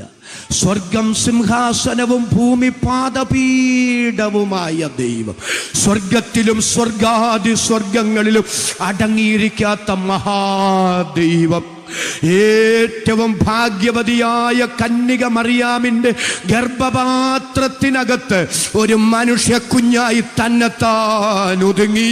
ഇന്ന് രാത്രി രക്ഷിതാവിനോട് ചോദിക്കാം, സ്വർഗം സിംഹാസനസ്ഥനായവനെ, ഭൂമി പാദപീഠമായവനെ, ഈ അഖിലാണ്ട കടാഹത്തിൽ എങ്ങും ഒതുങ്ങാത്ത ഒറ്റ വാക്കുകൊണ്ട് ദൃശ്യവും അദൃശ്യവുമായ ഈ അഖിലാണ്ട കടാഹത്തെ മുഴുവനും വിളിച്ചു വരുത്തിയ പൊന്നുകർത്താവേ, ഏറ്റവും ഭാഗ്യവതിയായ കന്യക മറിയാം ഗർഭപാത്രത്തിനകത്ത് ഒരു മനുഷ്യ കുഞ്ഞായി എങ്ങനെ ഒതുങ്ങാൻ അങ്ങയെ കൊണ്ട് കഴിഞ്ഞു? അതിനിന്ന് രാത്രി യേശുവിന് പറയാനുള്ള മറുപടി, KJ തോമസ്, ഈ അഖിലാണ്ട കടാകത്തിൽ എങ്ങും ഒതുങ്ങാത്ത ഞാൻ, സ്വർഗം സിംഹാസനവും ഭൂമി പാദപീഠവുമായ ഞാൻ, ഏറ്റവും ഭാഗ്യവതിയായ കന്യക മറിയാമിന്റെ ഗർഭപാത്രത്തിനകത്ത് ഒരു മനുഷ്യ കുഞ്ഞായി ഒതുങ്ങിയതിന്റെ പേരാണ് നിന്നോടുള്ള എന്റെ സ്നേഹം. അവർണ്ണനീയമായ സ്നേഹത്തിന് ഇന്ന് രാത്രി ആരാധന എന്ന് പറയാൻ മനസ്സുള്ള ദൈവമക്കളുടെ കരം ഞാൻ ഒന്നുകൂടെ കാണട്ടെ. ആ കരമുയർത്തി ദൈവത്തിന് സ്തോത്രം ചെയ്യാം. എൻ്റെ മാന്യ സഹോദരങ്ങളെ, എൻ്റെ മാന്യ സുഹൃത്തുക്കളെ, ദൈവം തന്റെ സ്നേഹം വെളിപ്പെടുത്തിയ ഒന്നാമത്തെ മേഖല യേശു ക്രിസ്തുവിന്റെ ജഡത്തിലെ വെളിപ്പാടാണ്. 2, മനുഷ്യവർഗത്തോടുള്ള ദൈവത്തിന്റെ സ്നേഹം. ദൈവം വെളിപ്പെടുത്തിയ മേഖല യേശു ക്രിസ്തുവിന്റെ ക്രൂശു മരണമാണ്. ആ മരണത്തിലേക്ക് ഇന്ന് രാത്രി നിങ്ങളുടെ ശ്രദ്ധയെ ഞാൻ കൊണ്ടുവരികയാണ്. റോമാലേഖനത്തിലേക്ക് നമുക്ക് വരാം. 5-ാം അധ്യായം അതിൻ്റെ 7-8 വാക്യങ്ങൾ. റോമാലേഖനം 5-ാം അധ്യായം അതിൻ്റെ 7-8 വാക്യങ്ങൾ. നീതിമാന് വേണ്ടി ആരെങ്കിലും മരിക്കുന്നത് ദുർലഭം, ഗുണവാന് വേണ്ടി പക്ഷെ മരിപ്പാൻ തുനിയുമായിരിക്കും. അടുത്തത്, ക്രിസ്തുവോ നാം പാപികളായിരിക്കുമ്പോൾ തന്നെ നമുക്ക് വേണ്ടി മരിക്കുക. ദൈവം തനിക്ക് നമ്മോടുള്ള സ്നേഹത്തെ പ്രദർശിപ്പിക്കുന്നു. എത്ര പേർക്ക് നല്ല ആമേൻ പറയാൻ കഴിയും? ഈ ആമേൻ പോരെ പ്രിയരെ, സന്തോഷത്തോടെ ആ കരമുയർത്തിയുടെ നല്ല ആമേൻ എന്ന് പറഞ്ഞ് ഞാനത് ശാന്തമായിട്ടൊന്ന് മനസ്സിലാക്കി തരാം കേട്ടോ. എത്ര ഈ പൗലോസിന്റെ ലേഖനമൊക്കെ വായിക്കുമ്പോൾ അറിയാതെ ഞാൻ ദൈവത്തിന് സ്തോത്രം പറയും. എത്ര മനോഹരമായിട്ടാണ് കാര്യങ്ങൾ പൗലോസ് അവതരിപ്പിക്കുക. ഇവിടെ അദ്ദേഹം പറയുകയാണ്, നീതിമാന് വേണ്ടി ആരെങ്കിലും മരിക്കുന്നത് ദുർലഭം. എന്താ അങ്ങനെ പറയാൻ കാരണം? നീതിമാന് വേണ്ടി ആരും മരിക്കില്ല. എന്തുകൊണ്ട് നീതിമാന് വേണ്ടി ആരും മരിക്കില്ല? നീതിമാനെ ആർക്കും ഇഷ്ടമല്ല. ഉള്ളതുപോലെ പറയുന്നവരെ, നേരെ പോ എന്ന് ചിന്തിക്കുന്നവരെ ആർക്കും ഇഷ്ടമല്ല. അതും ശരിയാ ഇതും ശരിയാ എല്ലാം ശരിയാന്ന് പറയുന്നവരെ എല്ലാവർക്കും ഇഷ്ടമാണ്. എല്ലാവരും ഇഷ്ടപ്പെടണമെങ്കിൽ ഒരു കാര്യം ചെയ്യണം, വേട്ടക്കാരനൊപ്പം ഓടണം, ഇരയ്ക്കൊപ്പം ഓടണം. വേട്ടക്കാരനൊപ്പം ഓടുമ്പം വേട്ടക്കാരൻ്റെ ചിന്ത ഇങ്ങേരെ എൻ്റെ കൂടാണ്. ഇരയ്ക്കൊപ്പം ഓടുമ്പോൾ ഇരയുടെ ചിന്ത പാവം ഇദ്ദേഹം എൻ്റെ കൂടാണ്. ഇന്ന് ലോകം മുഴുവൻ അങ്ങനെ ഒരു അഡ്ജസ്റ്റ്മെൻറ്റിലാണ്. ഞാൻ എല്ലാവരുടെയും ആളാണെന്ന് വരുത്തി തീർക്കാനുള്ള ഒരു വല്ലാത്ത പ്രവണത നടന്നുകൊണ്ടിരിക്കുകയാണ്. പക്ഷെ സുവിശേഷം അതല്ല, യേശുവിൻ്റെ മാർഗം അതല്ല. സത്യത്തിൻ്റെ തൂണും അടിസ്ഥാനവുമായത് ഒന്നു മാത്രമേ ഉള്ളൂ. സത്യം സത്യമാണെന്ന്, ശരിയാണെന്ന് ലോകത്തോട് പറയാൻ വിളിക്കപ്പെട്ടവരാണ് നാം എന്ന തിരിച്ചറിവിൽ അധരം തുറന്ന് ദൈവത്തിന് ആമേൻ പറയാൻ എത്ര പേർക്ക് രാത്രി മനസ്സുണ്ട്? പൗലോസ് പറയുകയാണ്, നീതിമാന് വേണ്ടി ആരും മരിക്കില്ല. കാരണം നീതിമാനെ ആർക്കും ഇഷ്ടമില്ല. അങ്ങനെയുള്ളവർക്ക് നമ്മൾ ഒരു ഓമനപ്പേര് കൊടുത്തിട്ടുണ്ട്, ദുർഗുണൻ. അത് ഏത് മേഖലയിലാണേലും നമ്മൾ അവരെ വിളിക്കുന്നത് ദുർഗുണൻ. നമ്മൾ എന്ത് കാര്യമായിട്ട് ചെന്നാലും നമ്മുടെ ഇഷ്ടത്തിന് വളയുന്നവരെ നമുക്ക് ഇഷ്ടമാണ്, നല്ല മനുഷ്യനാണെന്നാ പറയുന്നത്. പക്ഷെ നമ്മുടെ ഇഷ്ടത്തിന് വളയാത്തവരെ ഒന്നും നമുക്ക് ഇഷ്ടമല്ല. ദുർഗുണൻ എന്ന പേര് കൊടുക്കുക. നീതിമാന് വേണ്ടി ആരെങ്കിലും മരിക്കുന്നത് ദുർലഭം. അടുത്തത്, ഗുണവാന് വേണ്ടി പക്ഷേ മരിക്കാൻ തുനിയുമായിരിക്കും. അർത്ഥം ഞാൻ മനസ്സിലാക്കി തരാം. ഞാനിപ്പോൾ ഉള്ളൂർ പ്രസംഗിക്കാനായിട്ട് വന്നു. ഒരാൾ എന്നോട് പറയാന്നിരിക്കട്ടെ, ലൈവൊക്കെ പോവാണ്, നിങ്ങൾ എന്നെ തെറ്റിദ്ധരിക്കൊന്നും ചെയ്യരുത്, അങ്ങനെ ഒരു കാര്യമേ എനിക്കില്ല, ഒരാവശ്യവുമില്ല. ഒരു കാര്യം ഒന്ന് പറയുക. എന്നോട് പറയാം, KJ തോമസ് പാസ്റ്റർ 6-7 മണിക്കൂർ ദീർഘദൂര യാത്ര ചെയ്ത് ഇവിടെ വരെ ഒന്നല്ലേ, താങ്കളെ എനിക്കങ്ങ് ഇഷ്ടപ്പെട്ടു. അതുകൊണ്ടേ ഈ ജൂൺ മാസം 15-ാം തീയതിക്ക് മുമ്പ് ഞാൻ താങ്കൾക്ക് 2 ലക്ഷം രൂപ ഗിഫ്റ്റ് തരാൻ പോവാം. നിങ്ങൾക്ക് തോന്നുന്നുണ്ടോ എനിക്ക് ഗിഫ്റ്റ് തരാമെന്ന് പറഞ്ഞ ഗുണവാനെ ഞാൻ വെറുതെ വിടുമെന്ന്? ഒട്ടിയും പറ്റിയും തട്ടിയും മുട്ടിയും അച്ചായോ പൊന്നച്ചായോ, എൻ്റെ 26 വർഷത്തെ ശുശ്രൂഷ കാലയളവിൽ ഇതുപോലെ 2 ലക്ഷത്തിൻ്റെ ഗിഫ്റ്റ് ഓഫർ ചെയ്ത ഒരു അച്ചായൻ വേറെ ഇല്ല. അച്ചാൻ വെറും അച്ചാനല്ല, പൊന്നച്ചായന. പൊന്നച്ചായനെ ഞാൻ നിഴല് പോലെ തട്ടിമുട്ടി ഇങ്ങനെ നടന്ന്, ഞാനും അച്ചാനും കൂടി ഇങ്ങനെ റോഡേ കൂടെ നടന്നു പോകുമ്പോഴേ നാട്ടുകാർ ചിലർ അങ്ങേരെ എടുത്തിട്ട് തല്ലാൻ നേരത്ത് ഞാൻ കയ്യും കുപ്പി വക്കാലത്തിന് ചെല്ലുകയാണേ, ഇദ്ദേഹത്തെ തന്നെയാണോ തല്ലാൻ നിങ്ങൾ വന്നത്? ഒന്നുകൂടൊന്ന് സൂക്ഷിച്ച് നോക്കിക്കേ, ആൾ മാറി വല്ലതും തല്ലുകയാണോ? ഇങ്ങേരെ പോലെ ഇത്രയും മാന്യനും പാപവുമായൊരു മനുഷ്യനെ എങ്ങനെ തല്ലാൻ നിങ്ങൾക്ക് തോന്നി? എന്തൊരു തങ്കം പിടിച്ച മനുഷ്യനെ! തല്ലല്ലേ കൊല്ലല്ലേ, അമ്പമ്പോ തല്ലല്ലേ കൊല്ലല്ലേ എന്ന് പറഞ്ഞ് ഞാൻ ആ മനുഷ്യനെ വേണ്ടി വക്കാലത്ത് പിടിക്കുന്നത് അങ്ങേരോടുള്ള സ്നേഹം കൊണ്ടല്ല. ജൂൺ മാസം 15-ാം തീയതിക്ക് മുമ്പ് അദ്ദേഹത്തെ ആരെങ്കിലും തല്ലിക്കൊന്നാൽ എൻ്റെ 2 ലക്ഷം പോക്കാം. ആ മനുഷ്യൻ അങ്ങനെ ഒരു ഓഫർ എനിക്ക് വെച്ചില്ലായിരുന്നെങ്കിൽ നിങ്ങൾ തല്ലുവോ കൊല്ലുവോ, അത് അദ്ദേഹത്തിൻ്റെ കയ്യിലിരിപ്പ് കൊണ്ടാണ്. നിങ്ങൾക്ക് മാത്രമേ അങ്ങേരെ ശരിക്കറിയത്തുള്ളൂ. അതുകൊണ്ട് നിങ്ങൾ എന്തു വേണേലും ചെയ്തു. എനിക്ക് ഒറ്റ ഉദ്ദേശമുള്ളൂ, എൻ്റെ തടി രക്ഷപ്പെടുത്തണം, എൻ്റെ വണ്ടിക്ക് ഒന്നും വരരുത്. എൻ്റെ വണ്ടിക്കൊന്നും പറ്റാതെ, എനിക്കൊരു കേടും വരാതെ എനിക്ക് തിരിച്ചു വീട്ടിൽ പോയാൽ മതി, അല്ലേ? അതല്ല ശരി. പക്ഷേ അദ്ദേഹം എനിക്ക് ആ ഓഫർ വെച്ചത് കൊണ്ടല്ലേ ഞാൻ വക്കാലത്തിന് ചെന്നത്. പൗലോസ് ഇവിടെ എന്താ പറയുന്നത്? നീതിമാനു വേണ്ടി ആരെങ്കിലും മരിക്കുന്നത് ദുർലഭം, ഗുണവാനു വേണ്ടി പക്ഷേ മരിക്കാൻ തുനിയുമായിരിക്കും. ക്രിസ്തുവോ, ഒരു നല്ല ആമേൻ പറഞ്ഞ്, മനുഷ്യവർഗം നീതിമാന്മാരായതുകൊണ്ടല്ല. വിശുദ്ധ തിരുവെടുത്ത് പറയുന്നു, നീതിമാൻ ആരുമില്ല, ഒരുത്തൻ പോലുമില്ല. എല്ലാവരും പാപം ചെയ്തു, ദൈവ തേജസ് നഷ്ടപ്പെടുത്തി, എല്ലാവരും ഒരുപോലെ കൊള്ളരുതാത്തവരായി മാറി. മാനവവർഗം നീ ഗുണവാന്മാരായതുകൊണ്ടുമല്ല, ഇന്ന ഗുണഗണങ്ങൾ എന്നിലുണ്ടെന്ന് ദൈവത്തോട് പറയാൻ ഒരു മനുഷ്യനും കഴിയുമായിരുന്നില്ല. മനുഷ്യനിൽ യാതൊരു ഗുണങ്ങളും ഉണ്ടായിരുന്നില്ല. എന്നാൽ നാം നീതിമാന്മാരല്ലാതിരിക്കെ, നമ്മളിൽ ഗുണഗണങ്ങൾ ഒന്നുമില്ലാതിരിക്കെ, നാം പാപികളായിരിക്കെ തന്നെ എല്ലാവരും സ്തോത്രം ചെയ്ത് പറഞ്ഞ്, ക്രിസ്തുവോ നമുക്ക് നമുക്ക് വേണ്ടി മരിക്കയാൽ, കരം ഉയർത്തിപ്പിടിച്ചൊന്ന് സ്തോത്രം ചെയ്ത് പറ, ക്രിസ്തുവോ നമുക്ക് വേണ്ടി മരിക്കയാൽ ദൈവം തനിക്ക് നമ്മോടുള്ള സ്നേഹത്തെ പ്രദർശിപ്പിച്ചു. അല്പം കൂടെ കടന്ന് ഞാൻ ആ ക്രൂശിനെ ഒന്ന് വിശദീകരിക്കും. എന്നിട്ട് ഗൗരവമായ ഒരു കാര്യം കൂടെ പറഞ്ഞ് എൻ്റെ വാക്കുകൾ ഉപസംഹരിക്കാനാണ് ഞാൻ ആഗ്രഹിക്കുന്നത്. നീട്ടിപ്പരത്തി ഒത്തിരി നേരം പ്രസംഗിച്ച് നിങ്ങളെ ബോറടിപ്പിക്കാൻ ഞാൻ ആഗ്രഹിക്കുന്നില്ല. എൻ്റെ പ്രിയപ്പെട്ടവരെ, ഈ യേശു ക്രിസ്തുവിൻ്റെ ക്രൂശും മരണം അതൊരു ആക്സിഡന്റ് അല്ല കേട്ടോ, അതൊരു രക്തസാക്ഷിത്വ മരണവുമല്ല. രക്ഷപ്പെടാൻ പഴുതില്ലാതിരുന്നത് കൊണ്ട്, ഗതികേട് കൊണ്ട് സംഭവിച്ചതുമല്ല യേശു ക്രിസ്തുവിൻ്റെ ക്രൂശും മരണം. ഒരിക്കൽ ഒരാൾ എന്നോട് അല്പം ചൊടിച്ച്, ഞാൻ അദ്ദേഹത്തിന് ട്രാക്റ്റ് കൊടുക്കുമ്പോൾ സംസാരിച്ചു. എന്നോട് ചോദിച്ചു, നിങ്ങൾ പറയുന്ന യേശു ക്രിസ്തു ദൈവമാണോ? ഞാൻ പറഞ്ഞു, എന്താ സംശയം? ദൈവമാണ്. ദൈവമാണെങ്കിൽ ദൈവത്തെ പിടിക്കാൻ പറ്റുമോ? ദൈവത്തെ കൊല്ലാൻ പറ്റുമോ? ദൈവത്തിന് മരിക്കാൻ പറ്റുമോ? ദൈവമായിരുന്നത് കൊണ്ടാണോ പിടിച്ചത്, കൊന്നത്? ദൈവമായിരുന്നെങ്കിൽ രക്ഷപ്പെടില്ലായിരുന്നു. എന്നിട്ട് അദ്ദേഹം അല്പം കൂടെ കടുത്ത ഭാഷയിൽ എന്നോട് പറഞ്ഞു, അങ്ങേരെ രക്ഷിക്കാൻ കഴിഞ്ഞില്ല, പിന്നല്ലേ നാട്ടുകാരെ രക്ഷിക്കുക. ഉടനെ ഞാൻ ആ മാന്യനായ മനുഷ്യനോട് പറഞ്ഞു, എൻ്റെ പൊന്ന് സുഹൃത്തേ, ഞാൻ ഈ ട്രാക്റ്റ് ഡിസ്ട്രിബ്യൂഷൻ നടത്തുന്നത് ലജ്ജയില്ലാതെ യേശുവിനെ പ്രസംഗിക്കുന്നത് അക്കാരണത്താലാണ്. കാരണം രക്ഷപ്പെടാൻ അവസരമില്ലാതിരുന്നത് കൊണ്ട്, ഗതികേട് കൊണ്ട് സംഭവിച്ചതല്ല കർത്താവിൻ്റെ മരണം. രക്ഷപ്പെടാൻ അവസരമുണ്ടായിരുന്നിട്ടും ബോധപൂർവം രക്ഷപ്പെടാതെ മരിക്കാൻ കർത്താവ് ഏൽപ്പിക്കപ്പെട്ടതാ. ഞാനതൊന്ന് തെളിയിക്കാം കേട്ടോ. അതൊരു വേദപുസ്തകത്തിൽ അതിന് ഒരു പ്രയോഗമുണ്ട്. ഗലാത്യ ലേഖനത്തിലേക്കൊന്ന് വരണം. ഗലാത്യ ലേഖനം 2-ാം അധ്യായം 20-ാമത്തെ വാക്യം. ഒരു പക്ഷേ ചില വർഷങ്ങളായി നമ്മുടെ ഇടയിൽ ഇല്ലാത്തൊരു പ്രസംഗമാണ് ഞാനിവിടെ നടത്തിക്കൊണ്ടിരിക്കുന്നതെന്നുള്ള ബോധ്യം എനിക്കുണ്ട്. പക്ഷേ സുവിശേഷം പ്രസംഗിക്കുന്നവർ നമ്മുടെ വേദികളിൽ ഇല്ലാതെ പോകുന്നു. യോഗങ്ങളുടെ പേര് സുവിശേഷ യോഗമെന്നാണെങ്കിലും യോഗങ്ങളെ ഉള്ളൂ, സുവിശേഷമില്ലാതെ വരുന്നു. അതുകൊണ്ട് ദൈവം എന്നെ ഏൽപ്പിച്ച ഉത്തരവാദിത്വം സുവിശേഷം പറയുക എന്നുള്ളതാണ്. നിർമ്മല മനസാക്ഷിയോടെ ഞാൻ ഇന്ന് രാത്രി അത് നിവർത്തിക്കുകയാണ്. നിങ്ങൾ എന്നോട് ചേർന്ന് അതിനൊന്ന് സഹകരിക്കണം. ഗലാത്യ ലേഖനം 2-ാം അധ്യായം 20-ാമത്തെ വാക്യം. ഞാൻ ക്രിസ്തുവിനോട് കൂടെ ക്രൂശിക്കപ്പെട്ടിരിക്കുന്നു, ഇനി ജീവിക്കുന്നത് ഞാനല്ല, അടുത്തത് ക്രിസ്തു അത്രേ എന്നിൽ ജീവിക്കുന്നു. ഇപ്പോൾ ഞാൻ ജഡത്തിൽ ജീവിക്കുന്നതോ എന്നെ സ്നേഹിച്ച് എനിക്ക് വേണ്ടി. അതരം തുറന്നൊന്ന് സ്തോത്രം ചെയ്ത് എല്ലാവരും പറയണം, എനിക്കു വേണ്ടി തന്നെത്താൻ ഏൽപ്പിച്ചു കൊടുത്ത ദൈവപുത്രനിലുള്ള വിശ്വാസത്താൽ അത്രേ. എത്ര പേർക്ക് നല്ല രഹമയം പറയാൻ കഴിയും?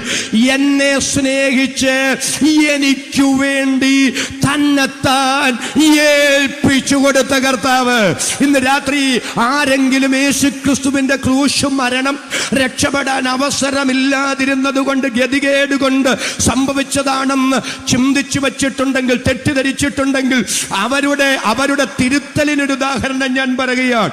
വാളും പന്തവും കുന്തവും ഒക്കെയായി, വാളും വടിയുമായി കുന്തവും പന്തുമായി നെഞ്ചുവരിച്ച് തല ഉയർത്തിപ്പിടിച്ച് ചേവകരും പടയാളികളും ആൾക്കൂട്ടവും ഗെത്സമനാത്തോട്ടത്തിൽ യേശുവിനെ പിടിക്കാനായിട്ട് വരികയാണ്.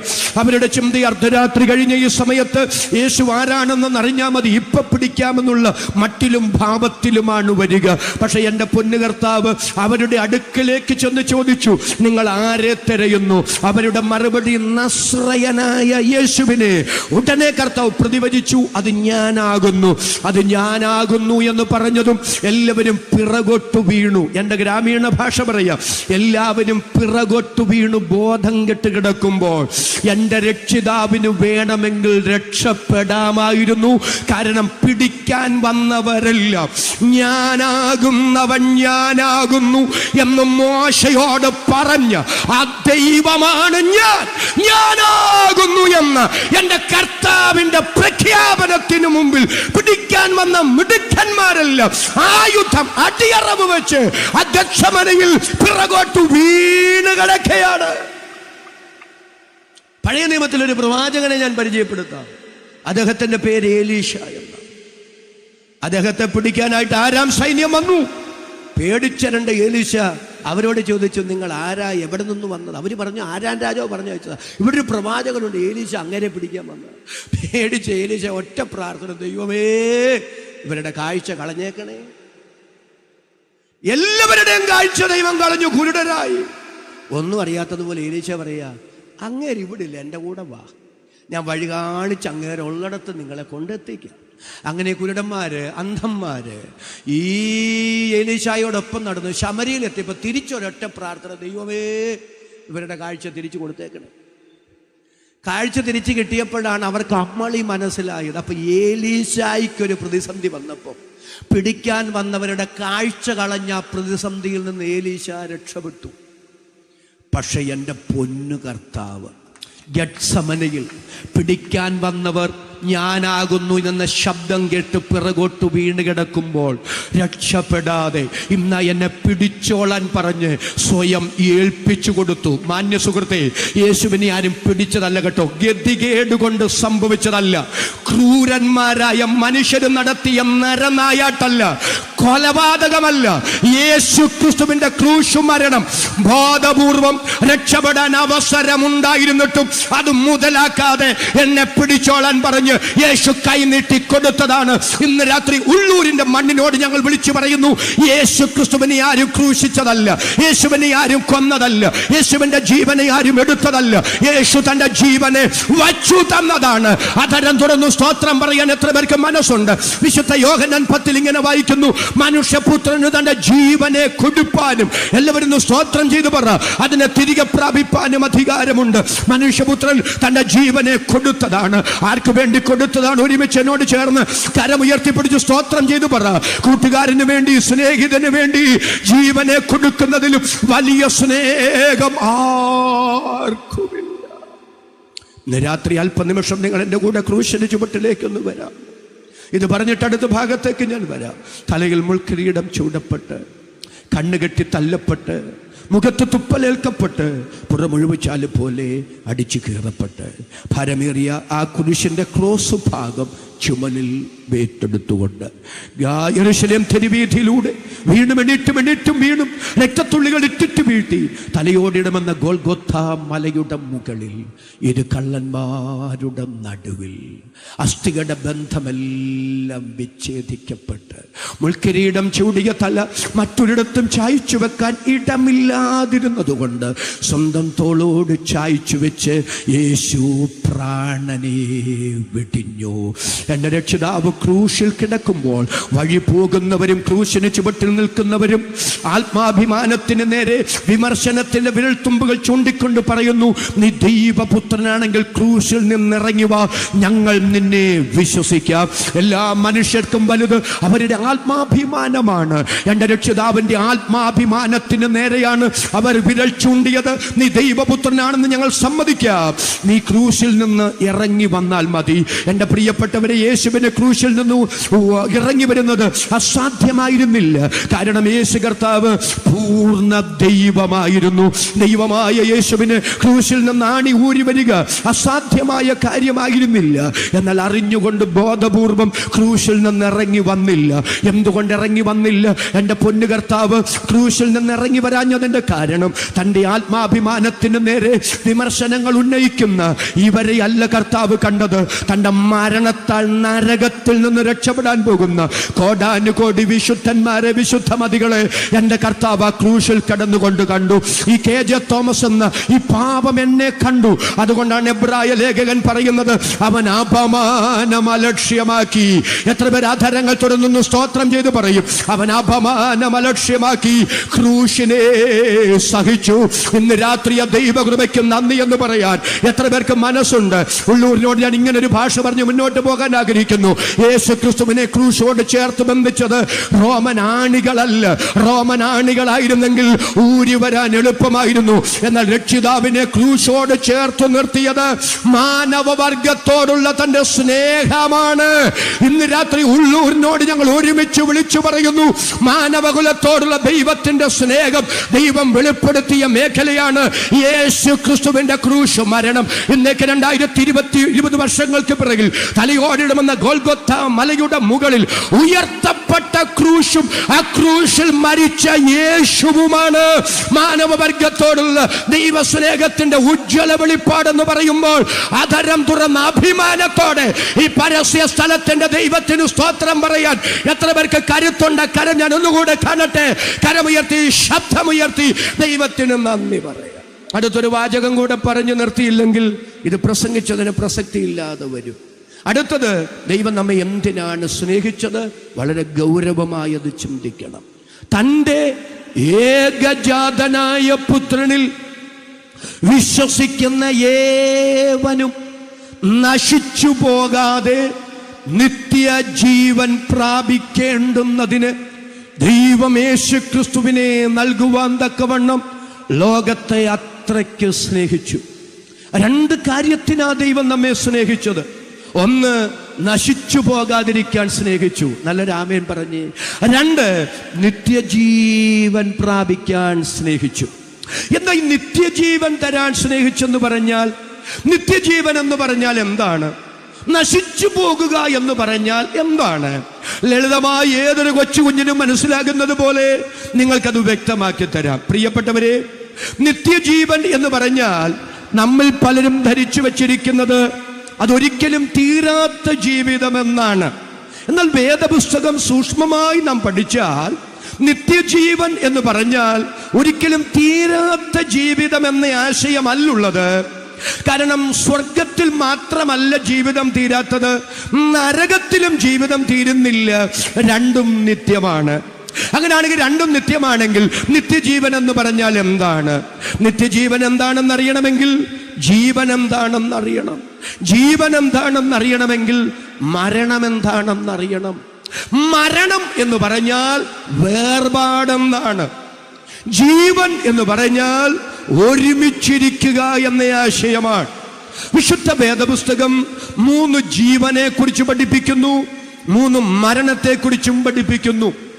ഒന്നാമത്തെ ജീവൻ ശാരീരിക ജീവനാണ്. എന്താണ് ശാരീരിക ജീവൻ? മനുഷ്യന്റെ ദേഹവും ദേഹിയും ആത്മാവും ഒരുമിച്ചിരിക്കുന്ന ഈ അനുഭവത്തിന് പറയുന്ന പേരാണ് ശാരീരിക ജീവൻ. 2, ശാരീരിക മരണം. എന്താ ശാരീരിക മരണം? മനുഷ്യന്റെ ശരീരവും മനുഷ്യന്റെ ആത്മാവും തമ്മിൽ വേർപെടുന്ന പ്രക്രിയയ്ക്ക് പറയുന്ന പേരാണ് ശാരീരിക മരണം. അതുകൊണ്ടാണ് യാക്കോബ് അപ്പോസ്തലൻ പറയുക, ആത്മാവില്ലാത്ത ശരീരം നിർജീവമാണ്. 2, ആത്മീക ജീവൻ. എന്താണ് ആത്മീക ജീവൻ? മർത്യശരീരത്തിൽ ജീവന്റെ തുടിപ്പുകളുള്ളപ്പോൾ, ചിന്താശേഷിയുള്ളപ്പോൾ, രക്തത്തുടിപ്പുകളുള്ളപ്പോൾ, സുവിശേഷ കേൾവിയാൽ പരിശുദ്ധാത്മ സഹായത്താൽ ഒരുവനിൽ ഉണ്ടാകുന്ന ആത്മീക അനുഭവത്തിന്, വീണ്ടും ജനനത്തിന്, ദൈവവുമായി ഉണ്ടാകുന്ന സജീവമായ സ്നേഹ കൂട്ടായ്മ ബന്ധത്തിന് പറയുന്ന പേരാണ് ആത്മീക ജീവൻ. അതനുഭവിക്കാൻ ഭാഗ്യം കിട്ടിയ എത്ര ദൈവമക്കൾ ഇന്ന് രാത്രി ഇതിനകത്ത് വന്നിട്ടുണ്ട്. അവർക്കായി ഞാൻ ദൈവത്തെ സ്തുതിക്കുന്നു. കർത്താവ് അതിന് പറയുന്ന ഒരു ഉദാഹരണം പറയാം. കൊമ്പിന് മുന്തിരിവള്ളിയിൽ വസിച്ചിട്ടല്ലാതെ,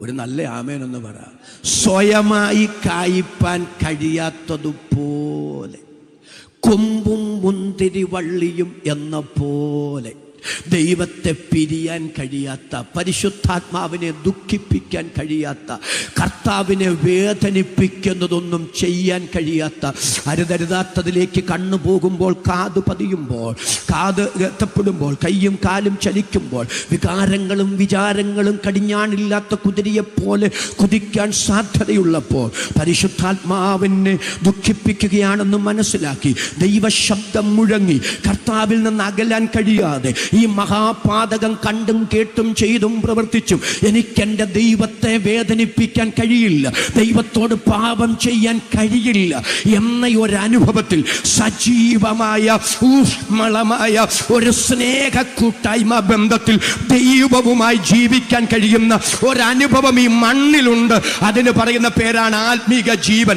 ഇന്ന് രാത്രി സുവിശേഷ ഘോഷണത്തിൽ ഈ രാത്രി അത് കൊതിക്കുന്ന എത്ര പേര് ഇവിടെ വന്നിട്ടുണ്ട്. കർത്താവിനെ പിരിയാൻ കഴിയാത്ത കഴിയാത്ത, ദൈവ സാന്നിധ്യത്തെ പിരിയാൻ കഴിയാത്ത, വീട്ടിലും നാട്ടിലും ഹോസ്റ്റലിലും എവിടെയും ജീവിതത്തിന്റെ സമസ്ത മേഖലകളിലും രാത്രിയും പകലും എവിടെയും എപ്പോഴും എൻ്റെ കർത്താവിനെ പിരിയാൻ കഴിയാതെ എപ്പോഴും ദൈവ സാന്നിധ്യം അനുഭവിക്കാൻ കഴിയുന്ന, ദൈവ സാമീപ്യം അനുഭവിക്കാൻ കഴിയുന്ന, പരിശുദ്ധാത്മാവിന്റെ നിയോഗവും നിയന്ത്രണവും അനുഭവിക്കാൻ കഴിയുന്ന, ദൈവിക നിയന്ത്രണത്തിൽ ജീവിക്കാൻ കഴിയുന്ന, അല്പം കൂടെ കടന്നു പറഞ്ഞാൽ ലോകത്തെ ജയിക്കാൻ കഴിയുന്ന, പാപത്തെ ജയിക്കാൻ കഴിയുന്ന, ജഡത്തെ ജയിക്കാൻ കഴിയുന്ന, പിശാചിനെ ജയിക്കാൻ കഴിയുന്ന അസാധാരണ ആത്മീക കരുത്തിന് പറയുന്ന പേരാണ് ആത്മീക ജീവൻ. ഇന്ന് രാത്രി അത് കൊതിക്കുന്ന ദൈവമക്കൾ കരമടിച്ച് അധരങ്ങൾ തുടർന്ന് അല്പനിമിഷം ദൈവത്തിന് സ്തോത്രം ചെയ്യുക. കർത്താവ് വന്നത് ജീവനെ തരാൻ മാത്രമല്ല, സമർത്ഥമായ ജീവനെ തരുവാനാകിയാൽ ഇന്ന് രാത്രി ആ സമർത്ഥമായ ആത്മീക ജീവന്റെ വ്യാപാരം ഇതിനകത്ത് പരിശുദ്ധാത്മാവ് പകരട്ടെ. ഏതെങ്കിലും മേഖലയിൽ ഇന്ന് രാത്രി നിങ്ങളെ തകർത്തിരിക്കുന്ന, ലോകത്തെ ജയിക്കാൻ കഴിയാതെ, പാപത്തെ ജയിക്കാൻ കഴിയാതെ, ജഡത്തെ ജയിക്കാൻ കഴിയാതെ, പ്രത്യേക ചില സ്വഭാവ വൈകല്യങ്ങളെ ജയിക്കാൻ കഴിയാതെ, ദൈവമായുള്ള പ്രാഗൽഭ്യം നഷ്ടപ്പെട്ട്, ദൈവമായുള്ള വ്യക്തിപരമായ ബന്ധം നഷ്ടപ്പെട്ട്, പ്രാർത്ഥനാ മുറിയിൽ നിന്നും വചന ധ്യാനത്തിൽ നിന്നും നിങ്ങളെ അകറ്റി ഇന്ന് രാത്രി നിങ്ങളെ നശിപ്പിച്ചിരിക്കുന്ന ഏതെങ്കിലും പൈശാചിക മണ്ഡലങ്ങൾ ഈ രാത്രി ഉയർന്നു നിൽക്കുന്നെങ്കിൽ സമർത്ഥമായ ദൈവിക ജീവന്റെ വ്യാപാരത്താൽ അതിനെ തച്ചുടച്ച് ഇന്ന് രാത്രി പ്രാർത്ഥനാ പോരാളിയായി, ജയാളിയായി, വിശുദ്ധനായി ജീവിക്കാൻ കഴിയുന്ന ഒരു ദൈവിക അഭിഷേകം ഇന്ന് രാത്രി ഇതിനകത്ത് അണപൊട്ടി ഒഴുകട്ടെ. ദൈവത്തിന്റെ പരിശുദ്ധാത്മാവ് അത് തരട്ടെ. അത് വിശ്വസിക്കുന്ന അഭിഷക്തന്മാർ, വിശ്വസിക്കുന്ന ദൈവമക്കൾ കരമടിച്ച് അല്പനിമിഷം ദൈവത്തിന് സ്തോത്രം ചെയ്യുക. വിശ്വസിക്കുന്നവർക്ക് വേണ്ടി വ്യാപരിക്കുന്ന ദൈവശക്തി ഇന്ന് രാത്രി ദൈവാത്മാവ് പകരട്ടെ. പരിശുദ്ധാത്മാവ് ഇന്ന് രാത്രി ചിലരോട് ശക്തമായി വിളിച്ചു പറയുന്നു, നാളിതുവരെ നിനക്ക് ജയിക്കാൻ കഴിയാതിരുന്ന, നിനക്ക് വിട്ടുകളയാൻ കഴിയാതെ ഇരുന്ന, ചിലതിനെ വിട്ടുകളയാൻ കഴിയുന്ന, കുടഞ്ഞെറിയാൻ കഴിയുന്ന, ജയിക്കാൻ കഴിയുന്ന, കീഴ്പ്പെടുത്താൻ കഴിയുന്ന, ചിലതിനെ അതിജീവിക്കാൻ കഴിയുന്ന ദൈവ കൃപയുടെ വ്യാപാരം ഇന്ന് രാത്രി ഈ ഗ്രൗണ്ടിൽ കർത്താവിന്റെ ആത്മാവ് വചനത്താൽ അയക്കുന്നു. എന്നോട് ചേർന്ന് ആമേൻ പറയാൻ കരുത്തുള്ള എത്ര പേര് ഇവിടെ വന്നിട്ടുണ്ട്? കരമുയർത്തി, ശബ്ദമുയർത്തി ദൈവത്തിന് സ്തോത്രം ചെയ്യുക. അതാണ് ആത്മീക ജീവൻ. അടുത്തത് ആത്മീക മരണം. ചിന്താശേഷിയുള്ളപ്പോൾ, സുബോധമുള്ളപ്പോൾ, രക്തത്തുടിപ്പുകളുള്ളപ്പോൾ, സുവിശേഷം കേട്ടിട്ട് സുവിശേഷത്തിൽ വിശ്വസിക്കാൻ ദൈവ അവസരം തന്നിട്ടും ബോധപൂർവം സുവിശേഷ സത്യങ്ങളിൽ നിന്ന് ഒരുവൾ അകന്നു കഴിയുന്ന ഈ അനുഭവമാണ് ആത്മീക മരണം. റോയ് ബ്ലെസ്സിംഗ് പാസ്റ്റർ എത്ര ഉപവസിച്ചിട്ടുണ്ടാകും, എത്ര കരഞ്ഞിട്ടുണ്ടാകും, എത്ര പ്രാർത്ഥിച്ചിട്ടുണ്ടാകും. രാത്രിയെ പകലാക്കിയ ദൈവമനുഷ്യൻ ഓടി നടന്നിട്ടില്ലേ? അദ്ദേഹം അനുഭവിച്ച മാനസിക പിരിമുറുക്കം, ഈ യോഗത്തിൻ്റെ പിറകിൽ എത്ര പണച്ചെലവുണ്ട്, അതിനേക്കാളുപരി മാനസിക സമ്മർദ്ദമുണ്ട്. ഇല്ലാത്ത സമയമുണ്ടാക്കി ഇന്ന് രാത്രി നിങ്ങൾ എന്തിനാ ഇവിടെ കടന്നു വന്നത്? ഒറ്റ കാര്യമാണ്. നമ്മൾ ഈ പ്രസംഗിക്കുമ്പോൾ, യോഗം നടത്തുമ്പോൾ ഒരു ഉറപ്പ് നമുക്കുണ്ട്. ഇപ്പോൾ സുവിശേഷത്താൽ ജീവനും അക്ഷയതയും വെളിപ്പെടുത്തി. ഞങ്ങൾക്കുറപ്പുണ്ട്, ഇന്നല്ലെങ്കിൽ നാളെ, നാളെയല്ലെങ്കിൽ മറ്റൊരിക്കൽ ആത്മീയ മരണത്തിന്റെ കെട്ടുപൊട്ടിച്ച് ചിലരെ ജീവനിലേക്ക് നടത്താൻ ഇവിടെ മുഴങ്ങുന്ന വചനത്തിന് ശക്തിയുണ്ട്. സ്വർലോകരുടെയും ഭൂലോകരുടെയും അധോലോകരുടെയും മുഴങ്കാലികൾ മടങ്ങുന്ന യേശു ക്രിസ്തുവിന്റെ വചനത്താൽ ആത്മീക മരണത്തിന്റെ കെട്ടുപൊട്ടി ചിലർ പുറത്തു വരുമെന്ന് ആത്മാവിൽ വിശ്വസിച്ച് എന്നോട് ചേർന്ന് ആധാരം തുറന്നാമേൻ പറയാൻ മനസ്സുള്ള എത്ര പേര് ഇന്ന് രാത്രി ഇവിടെ വന്നിട്ടുണ്ട്? അവർക്കായി ഞാൻ ദൈവത്തിന് സ്തോത്രം ചെയ്യുന്നു. ശാരീരിക ജീവൻ, ശാരീരിക മരണം, ആത്മീക ജീവൻ, ആത്മീക മരണം. അടുത്തത് നിത്യജീവൻ. എന്താ നിത്യജീവൻ? നിത്യജീവൻ എന്താണെന്നറിയണമെങ്കിൽ നമ്മൾ എന്തിനാ സ്വർഗത്തിൽ പോകുന്നതെന്നറിയണം. ഒത്തിരി വിശദീകരിക്കുന്നില്ല. നമ്മൾ എന്തിനാ സ്വർഗത്തിൽ പോകുന്നത്? പുത്തനാമരശിലയം ഉള്ളത് കൊണ്ടാണ്. നമ്മൾ എന്തിനാ സ്വർഗത്തിൽ പോകുന്നത്? അവിടെ സ്വർണ്ണ തെരുവീഥി ഉള്ളത് കൊണ്ടാണോ? നമ്മൾ എന്തിനാ സ്വർഗത്തിൽ പോകുന്നത്? അവിടെ വിശുദ്ധന്മാരുടെ, വിശുദ്ധ മതികളുടെ ആത്മാക്കൾ ഉള്ളത് കൊണ്ടാണോ? അവിടെ നല്ല സ്ഥലമായത് കൊണ്ടാണോ? ഒരു ആമേനെന്ന് പറഞ്ഞു. എന്തിനാ സ്വർഗത്തിൽ പോകാനിരിക്കുന്നത്? നരകത്തെ പേടിച്ചിട്ടാണോ? അല്ല. സ്വർഗത്തെ സ്വർഗമാക്കുന്നത് എന്താ? സ്വർഗത്തിൽ പോകാൻ പൗലോസ് ആഗ്രഹിച്ചത് എന്തിനാ? പൗലോസ് മരണാനന്തര ജീവിതത്തെക്കുറിച്ച് പറയുന്നു, വിട്ടുപിരിഞ്ഞാൽ. ഒരു നല്ല ആമേനെന്ന് പറ. വിട്ടുപിരിഞ്ഞാൽ ക്രിസ്തുവിനോട് കൂടെ സ്വർഗത്തെ സ്വർഗമാക്കുന്നത് യേശു അവിടെ ഉണ്ട് എന്നുള്ള യാഥാർത്ഥ്യമാണ്. അങ്ങനെയാണെങ്കിൽ നിത്യജീവൻ എന്ന് പറഞ്ഞാൽ എന്താ? ഇനി ഒരിക്കലും ദൈവത്തെ പിരിയാതെ എന്നേക്കും ദൈവത്തോടൊരുമിച്ച് ജീവിക്കുന്ന ജീവിതമാണ് നിത്യജീവൻ. അതുകൊണ്ടാണ് പൗലോസ് കർത്താവിന്റെ വരവിനെ കുറിച്ച് പറയുമ്പോൾ അവസാനം ഇങ്ങനെ പറയുന്നത്, ഇങ്ങനെ നാം എപ്പോഴും ഒരുമിച്ച് ആദരം തുറന്ന് സ്തോത്രം ചെയ്ത് പറ, ഇങ്ങനെ നാം എപ്പോഴും കർത്താവിനോട് കൂടെ ഇരിക്കും. ഇനി ഒരിക്കലും എൻ്റെ ദൈവത്തെ പിരിയേണ്ടി വരാതെ എന്നേക്കും ദൈവത്തോടൊരുമിച്ച് ജീവിക്കുന്ന ജീവിതമാണ് നിത്യജീവൻ. ആ നിത്യജീവൻ തരാനാണ് യേശു ക്രിസ്തു മനുഷ്യനായി മണ്ണിൽ വന്ന് ക്രൂശിൽ മരിച്ച് എന്നെ സ്നേഹിച്ച് എനിക്ക് ഇത്ര വലിയ രക്ഷ സൗജന്യമായി തന്നത്. അതാണ് നിത്യജീവൻ. അതിൻ്റെ നേരെ ഓപ്പോസിറ്റാണ് നിത്യനാശം. അതിൻ്റെ നേരെ ഓപ്പോസിറ്റാണ് നിത്യമരണം. അതിൻ്റെ നേരെ ഓപ്പോസിറ്റാണ് നിത്യനരകം. നശിച്ചു പോകാതിരിക്കാൻ സ്നേഹിച്ചു എന്ന് പറഞ്ഞാൽ ആശയമെന്ത്? അതും കൂടെ പറഞ്ഞ് അവസാനിപ്പിക്കാം സഹോദരങ്ങളെ. നരകത്തിന് തിരുവെഴുത്ത് കൊടുത്തിരിക്കുന്ന മറുപേരാണ് നിത്യനാശം. സ്വർഗത്തെ സ്വർഗമാക്കുന്നത് യേശുവിൻ്റെ സജീവ സാന്നിധ്യമാണെങ്കിൽ, നരകത്തെ നരകമാക്കുന്നത് അവിടുത്തെ പുഴുവും കൃമിയും തീയും ഒന്നുമല്ല. അവിടെ പുഴുവുണ്ട്, കൃമിയുണ്ട്, തീയുണ്ട്. നരകത്തെക്കുറിച്ച് എനിക്ക് പ്രസംഗിക്കണമെന്ന് ആഗ്രഹമുണ്ട്. നരകത്തെക്കുറിച്ച് പ്രസംഗിക്കാൻ ആളില്ലാതെ വരുന്നു. നരകത്തെക്കുറിച്ച് കേൾക്കാനോട്ട് മനുഷ്യർക്കും താല്പര്യമില്ല. ഒരാമേനൊന്ന് സന്തോഷത്തോടെ പറഞ്ഞു അല്ലേ? അതൊക്കെ ഉണ്ടെന്ന് നമ്മൾ കേട്ടിട്ട് എത്ര നാളായി. ഞങ്ങൾക്ക് വല്ലതും തരുന്ന കാര്യം പറ പാസ്റ്ററേ, ബാക്കിയെല്ലാം വരുന്നിടത്ത് വെച്ച് കാണാം. ആ ഒരു മട്ടിലാണ് മനുഷ്യൻ്റെ ജീവിതം. ഒരു നല്ല ആമേന. ഞങ്ങൾക്ക് ഭയങ്കര ടെൻഷനാണ് പാസ്റ്ററേ. ടെൻഷൻ മാറ്റുന്ന വല്ലതും പറ. ടെൻഷൻ ഇടയ്ക്ക് ടെൻഷൻ കൂട്ടുന്ന, ഞങ്ങളുടെ BP സമ്മർദ്ദം കൂട്ടുന്നതൊന്നും പറയാതെ. അപ്പം ഈ മനുഷ്യർക്കെല്ലാം സമ്മർദ്ദം ഉള്ളത് കൊണ്ട് സമ്മർദ്ദം ഒഴിവാക്കുന്ന കാര്യം പറയുക എന്നുള്ളതാണ് ഇന്ന് എല്ലാവരുടെയും ഒരു നല്ല ആമേന്മാർ. നോ, അങ്ങനെ മനുഷ്യന്റെ സമ്മർദ്ദം മാറ്റാൻ മാത്രമുള്ള ഒറ്റമൂലി അല്ല സുവിശേഷം. കാണുന്നതെല്ലാം താൽക്കാലികമാണെന്നും കാണാത്ത ഒരു നിത്യത നിന്റെ തലയ്ക്ക് മുകളിൽ ഉണ്ടെന്നും നിത്യതയ്ക്ക് വേണ്ടി ഒരുങ്ങാനുള്ള ഗൗരവമായ സമയമാണ് ഈ മണ്ണിലെ ജീവിതമെന്നും കറതീർന്നു പറയാനാ യോഗം ക്രമീകരിച്ചത്. അതിനാ ഞാൻ ഇവിടെ വന്നത്. അത് പറയാൻ നമ്മളെ ഉള്ളൂ. നമ്മളും കൂടെ അത് പറയുന്നില്ലെങ്കിൽ അത് സമൂഹത്തോട് കാണിക്കുന്ന കൊടിയ ചതിയാണെന്ന് തിരിച്ചറിഞ്ഞ് സത്യത്തിന്റെ സുവിശേഷം യാഥാർത്ഥ്യമായി പറയാൻ എനിക്ക് കൃപ തരണമെന്ന് അതരം തുറന്ന് ദൈവത്തോട് സ്തോത്രം ചെയ്ത് പ്രാർത്ഥിക്കുന്ന എത്ര പേര് ഇവിടെ വന്നിട്ടുണ്ട്? ആ കരമുയർത്തി ഒരിക്കൽ കൂടി ഈ രാത്രി ദൈവത്തെ സ്തുതിക്കാം. നരകം സത്യ. ഞാൻ പലപ്പോഴും ചിന്തിക്കാറുണ്ട്, ദൈവമേ, നരകം എന്ന യാഥാർത്ഥ്യത്തെ ആധികാരികമായി പറഞ്ഞത് അപ്പോസ്തലന്മാരല്ല, പ്രവാചകന്മാരുമല്ല, സാക്ഷാൽ കർത്താവ്. യേശു പറഞ്ഞതുപോലെ നരകത്തെക്കുറിച്ച് ആരും പറഞ്ഞിട്ടില്ല. നരകത്തിൽ അവരുടെ പുഴു ചാകുന്നില്ലെന്ന്, നരകത്തിൽ അവരുടെ തീ കെടുന്നില്ലെന്ന്, നരകത്തിൽ അവരെ ഇടുമെന്ന്, അവരുടെ കയ്യും കാലും കെട്ടി ഏറ്റവും പുറത്തുള്ള ഇരുട്ടിലേക്ക് ഇടുമെന്ന് പറഞ്ഞത് കർത്താവാണ്. ഒരു നല്ല ആമേൻ പറ. നരകത്തെക്കുറിച്ചും സ്വർഗത്തെക്കുറിച്ചും മറ്റാരേക്കാൾ ആധികാരികമായി പറയാൻ അർഹതയുള്ളത് കർത്താവിന് മാത്രമാണെങ്കിൽ, അർഹതയുള്ളവൻ ഗൗരവമായി ആ കാര്യം പറഞ്ഞെങ്കിൽ സ്വർഗം ഒരു യാഥാർത്ഥ്യമാണ്, നരകം ഒരു യാഥാർത്ഥ്യമാണ്. അത് കെട്ടുകഥയല്ല, ഊഹാഭോഗമല്ല. ഇന്ന് രാത്രി തിരിച്ചറിവോട് അധരം തുറന്നു സ്തോത്രം പറയാൻ എത്ര പേർക്ക് ഈ രാത്രി മനസ്സുണ്ട്? അവർക്കായി ഞാൻ ദൈവത്തെ സ്തുതിക്കുന്നു. സ്വർഗത്തെ സ്വർഗമാക്കുന്നത് യേശുവിൻ്റെ സാന്നിധ്യമാണെങ്കിൽ, നരകത്തെ നരകമാക്കുന്നത് ദൈവസാന്നിധ്യമില്ലായ്മയാണ്. പുഴുവും കൃമിയും തീയുമല്ല. വായിച്ചോളൂ 2 തെസ്സലോനിക്ക ലേഖനം 1-ാം അധ്യായം 9-10 വാക്യങ്ങൾ. 2 തെസ്സലോനി 1:9-10.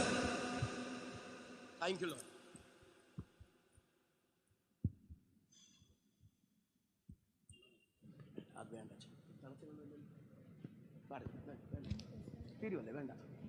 2 തെസ്സലോനി 1:9-10.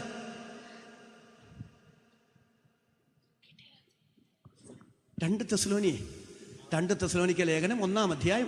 ധൃതി വെക്കണ്ട, ധൃതി വെച്ചാൽ തെറ്റിപ്പോ. അതുകൊണ്ട് ആ നാളിൽ അവൻ തന്റെ വിശുദ്ധന്മാരിൽ മഹത്വപ്പെടേണ്ടതിനും, ആ നാളിൽ അവൻ തന്റെ വിശുദ്ധന്മാരിൽ മഹത്വപ്പെടേണ്ടുന്നതിനും ഞങ്ങളുടെ സാക്ഷ്യം നിങ്ങൾ വിശ്വസിച്ചതുപോലെ വിശ്വസിച്ച എല്ലാവരിലും താൻ അതിശയ വിഷയമാകുവാനും പ്രത്യക്ഷനാകുമ്പോൾ. അടുത്തത് വെളിപ്പെടുമ്പോൾ. അടുത്തത് സുവിശേഷം അനുസരിക്കാത്തവർ കർത്താവിന്റെ സന്നിധാനവും അവന്റെ വല്ലഭത്വത്തോടും ഒരുമിച്ചൊന്ന് സ്തോത്രം ചെയ്ത് പറഞ്ഞ് അവന്റെ വല്ലഭത്വത്തോടു കൂടിയ മഹത്വവും വിട്ടകന്ന് നിത്യനാശമെന്ന ശിക്ഷാവിധി അനുഭവിക്കും. കരമുയർത്തി ഒരിക്കൽ കൂടി ദൈവത്തിന് സ്തോത്രം ചെയ്യുക.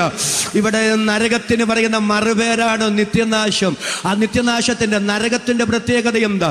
കർത്താവിന്റെ സന്നിധാനവും അവന്റെ വല്ലഭത്വത്തോടു കൂടിയ മഹത്വവും വിട്ടകന്ന് നിത്യനാശമെന്ന ശിക്ഷാവിധി അനുഭവിക്കും. നരകത്തിന്റെ ഭയാനകത എന്താണെന്നറിയാമോ? അവിടെ ചെന്നുപ്പെട്ടാൽ ഇനി ഒരിക്കലും അവിടെ നിന്നൊരു മടങ്ങി വരവില്ലാതെ, ഇനി ഒരിക്കലും ദൈവത്തോട് നിരക്കാൻ കഴിയാതെ, അടുക്കാൻ കഴിയാതെ, എന്നേക്കും ഒരു മടങ്ങി വരവിന് അവസരമില്ലാതെ ദൈവത്തിൽ നിന്ന് അകന്നു മാറുന്ന അനുഭവമാണ് നിത്യനാശം, നിത്യനരകം.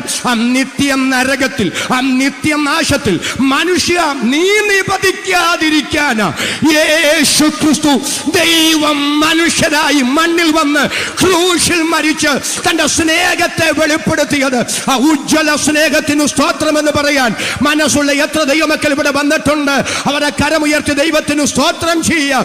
എല്ലാവരും ഇന്ന് രാത്രി ഈ പരസ്യ സ്ഥലത്ത് ഗ്രൗണ്ടിൽ ഒന്ന് എഴുന്നേറ്റ് നിൽക്കും.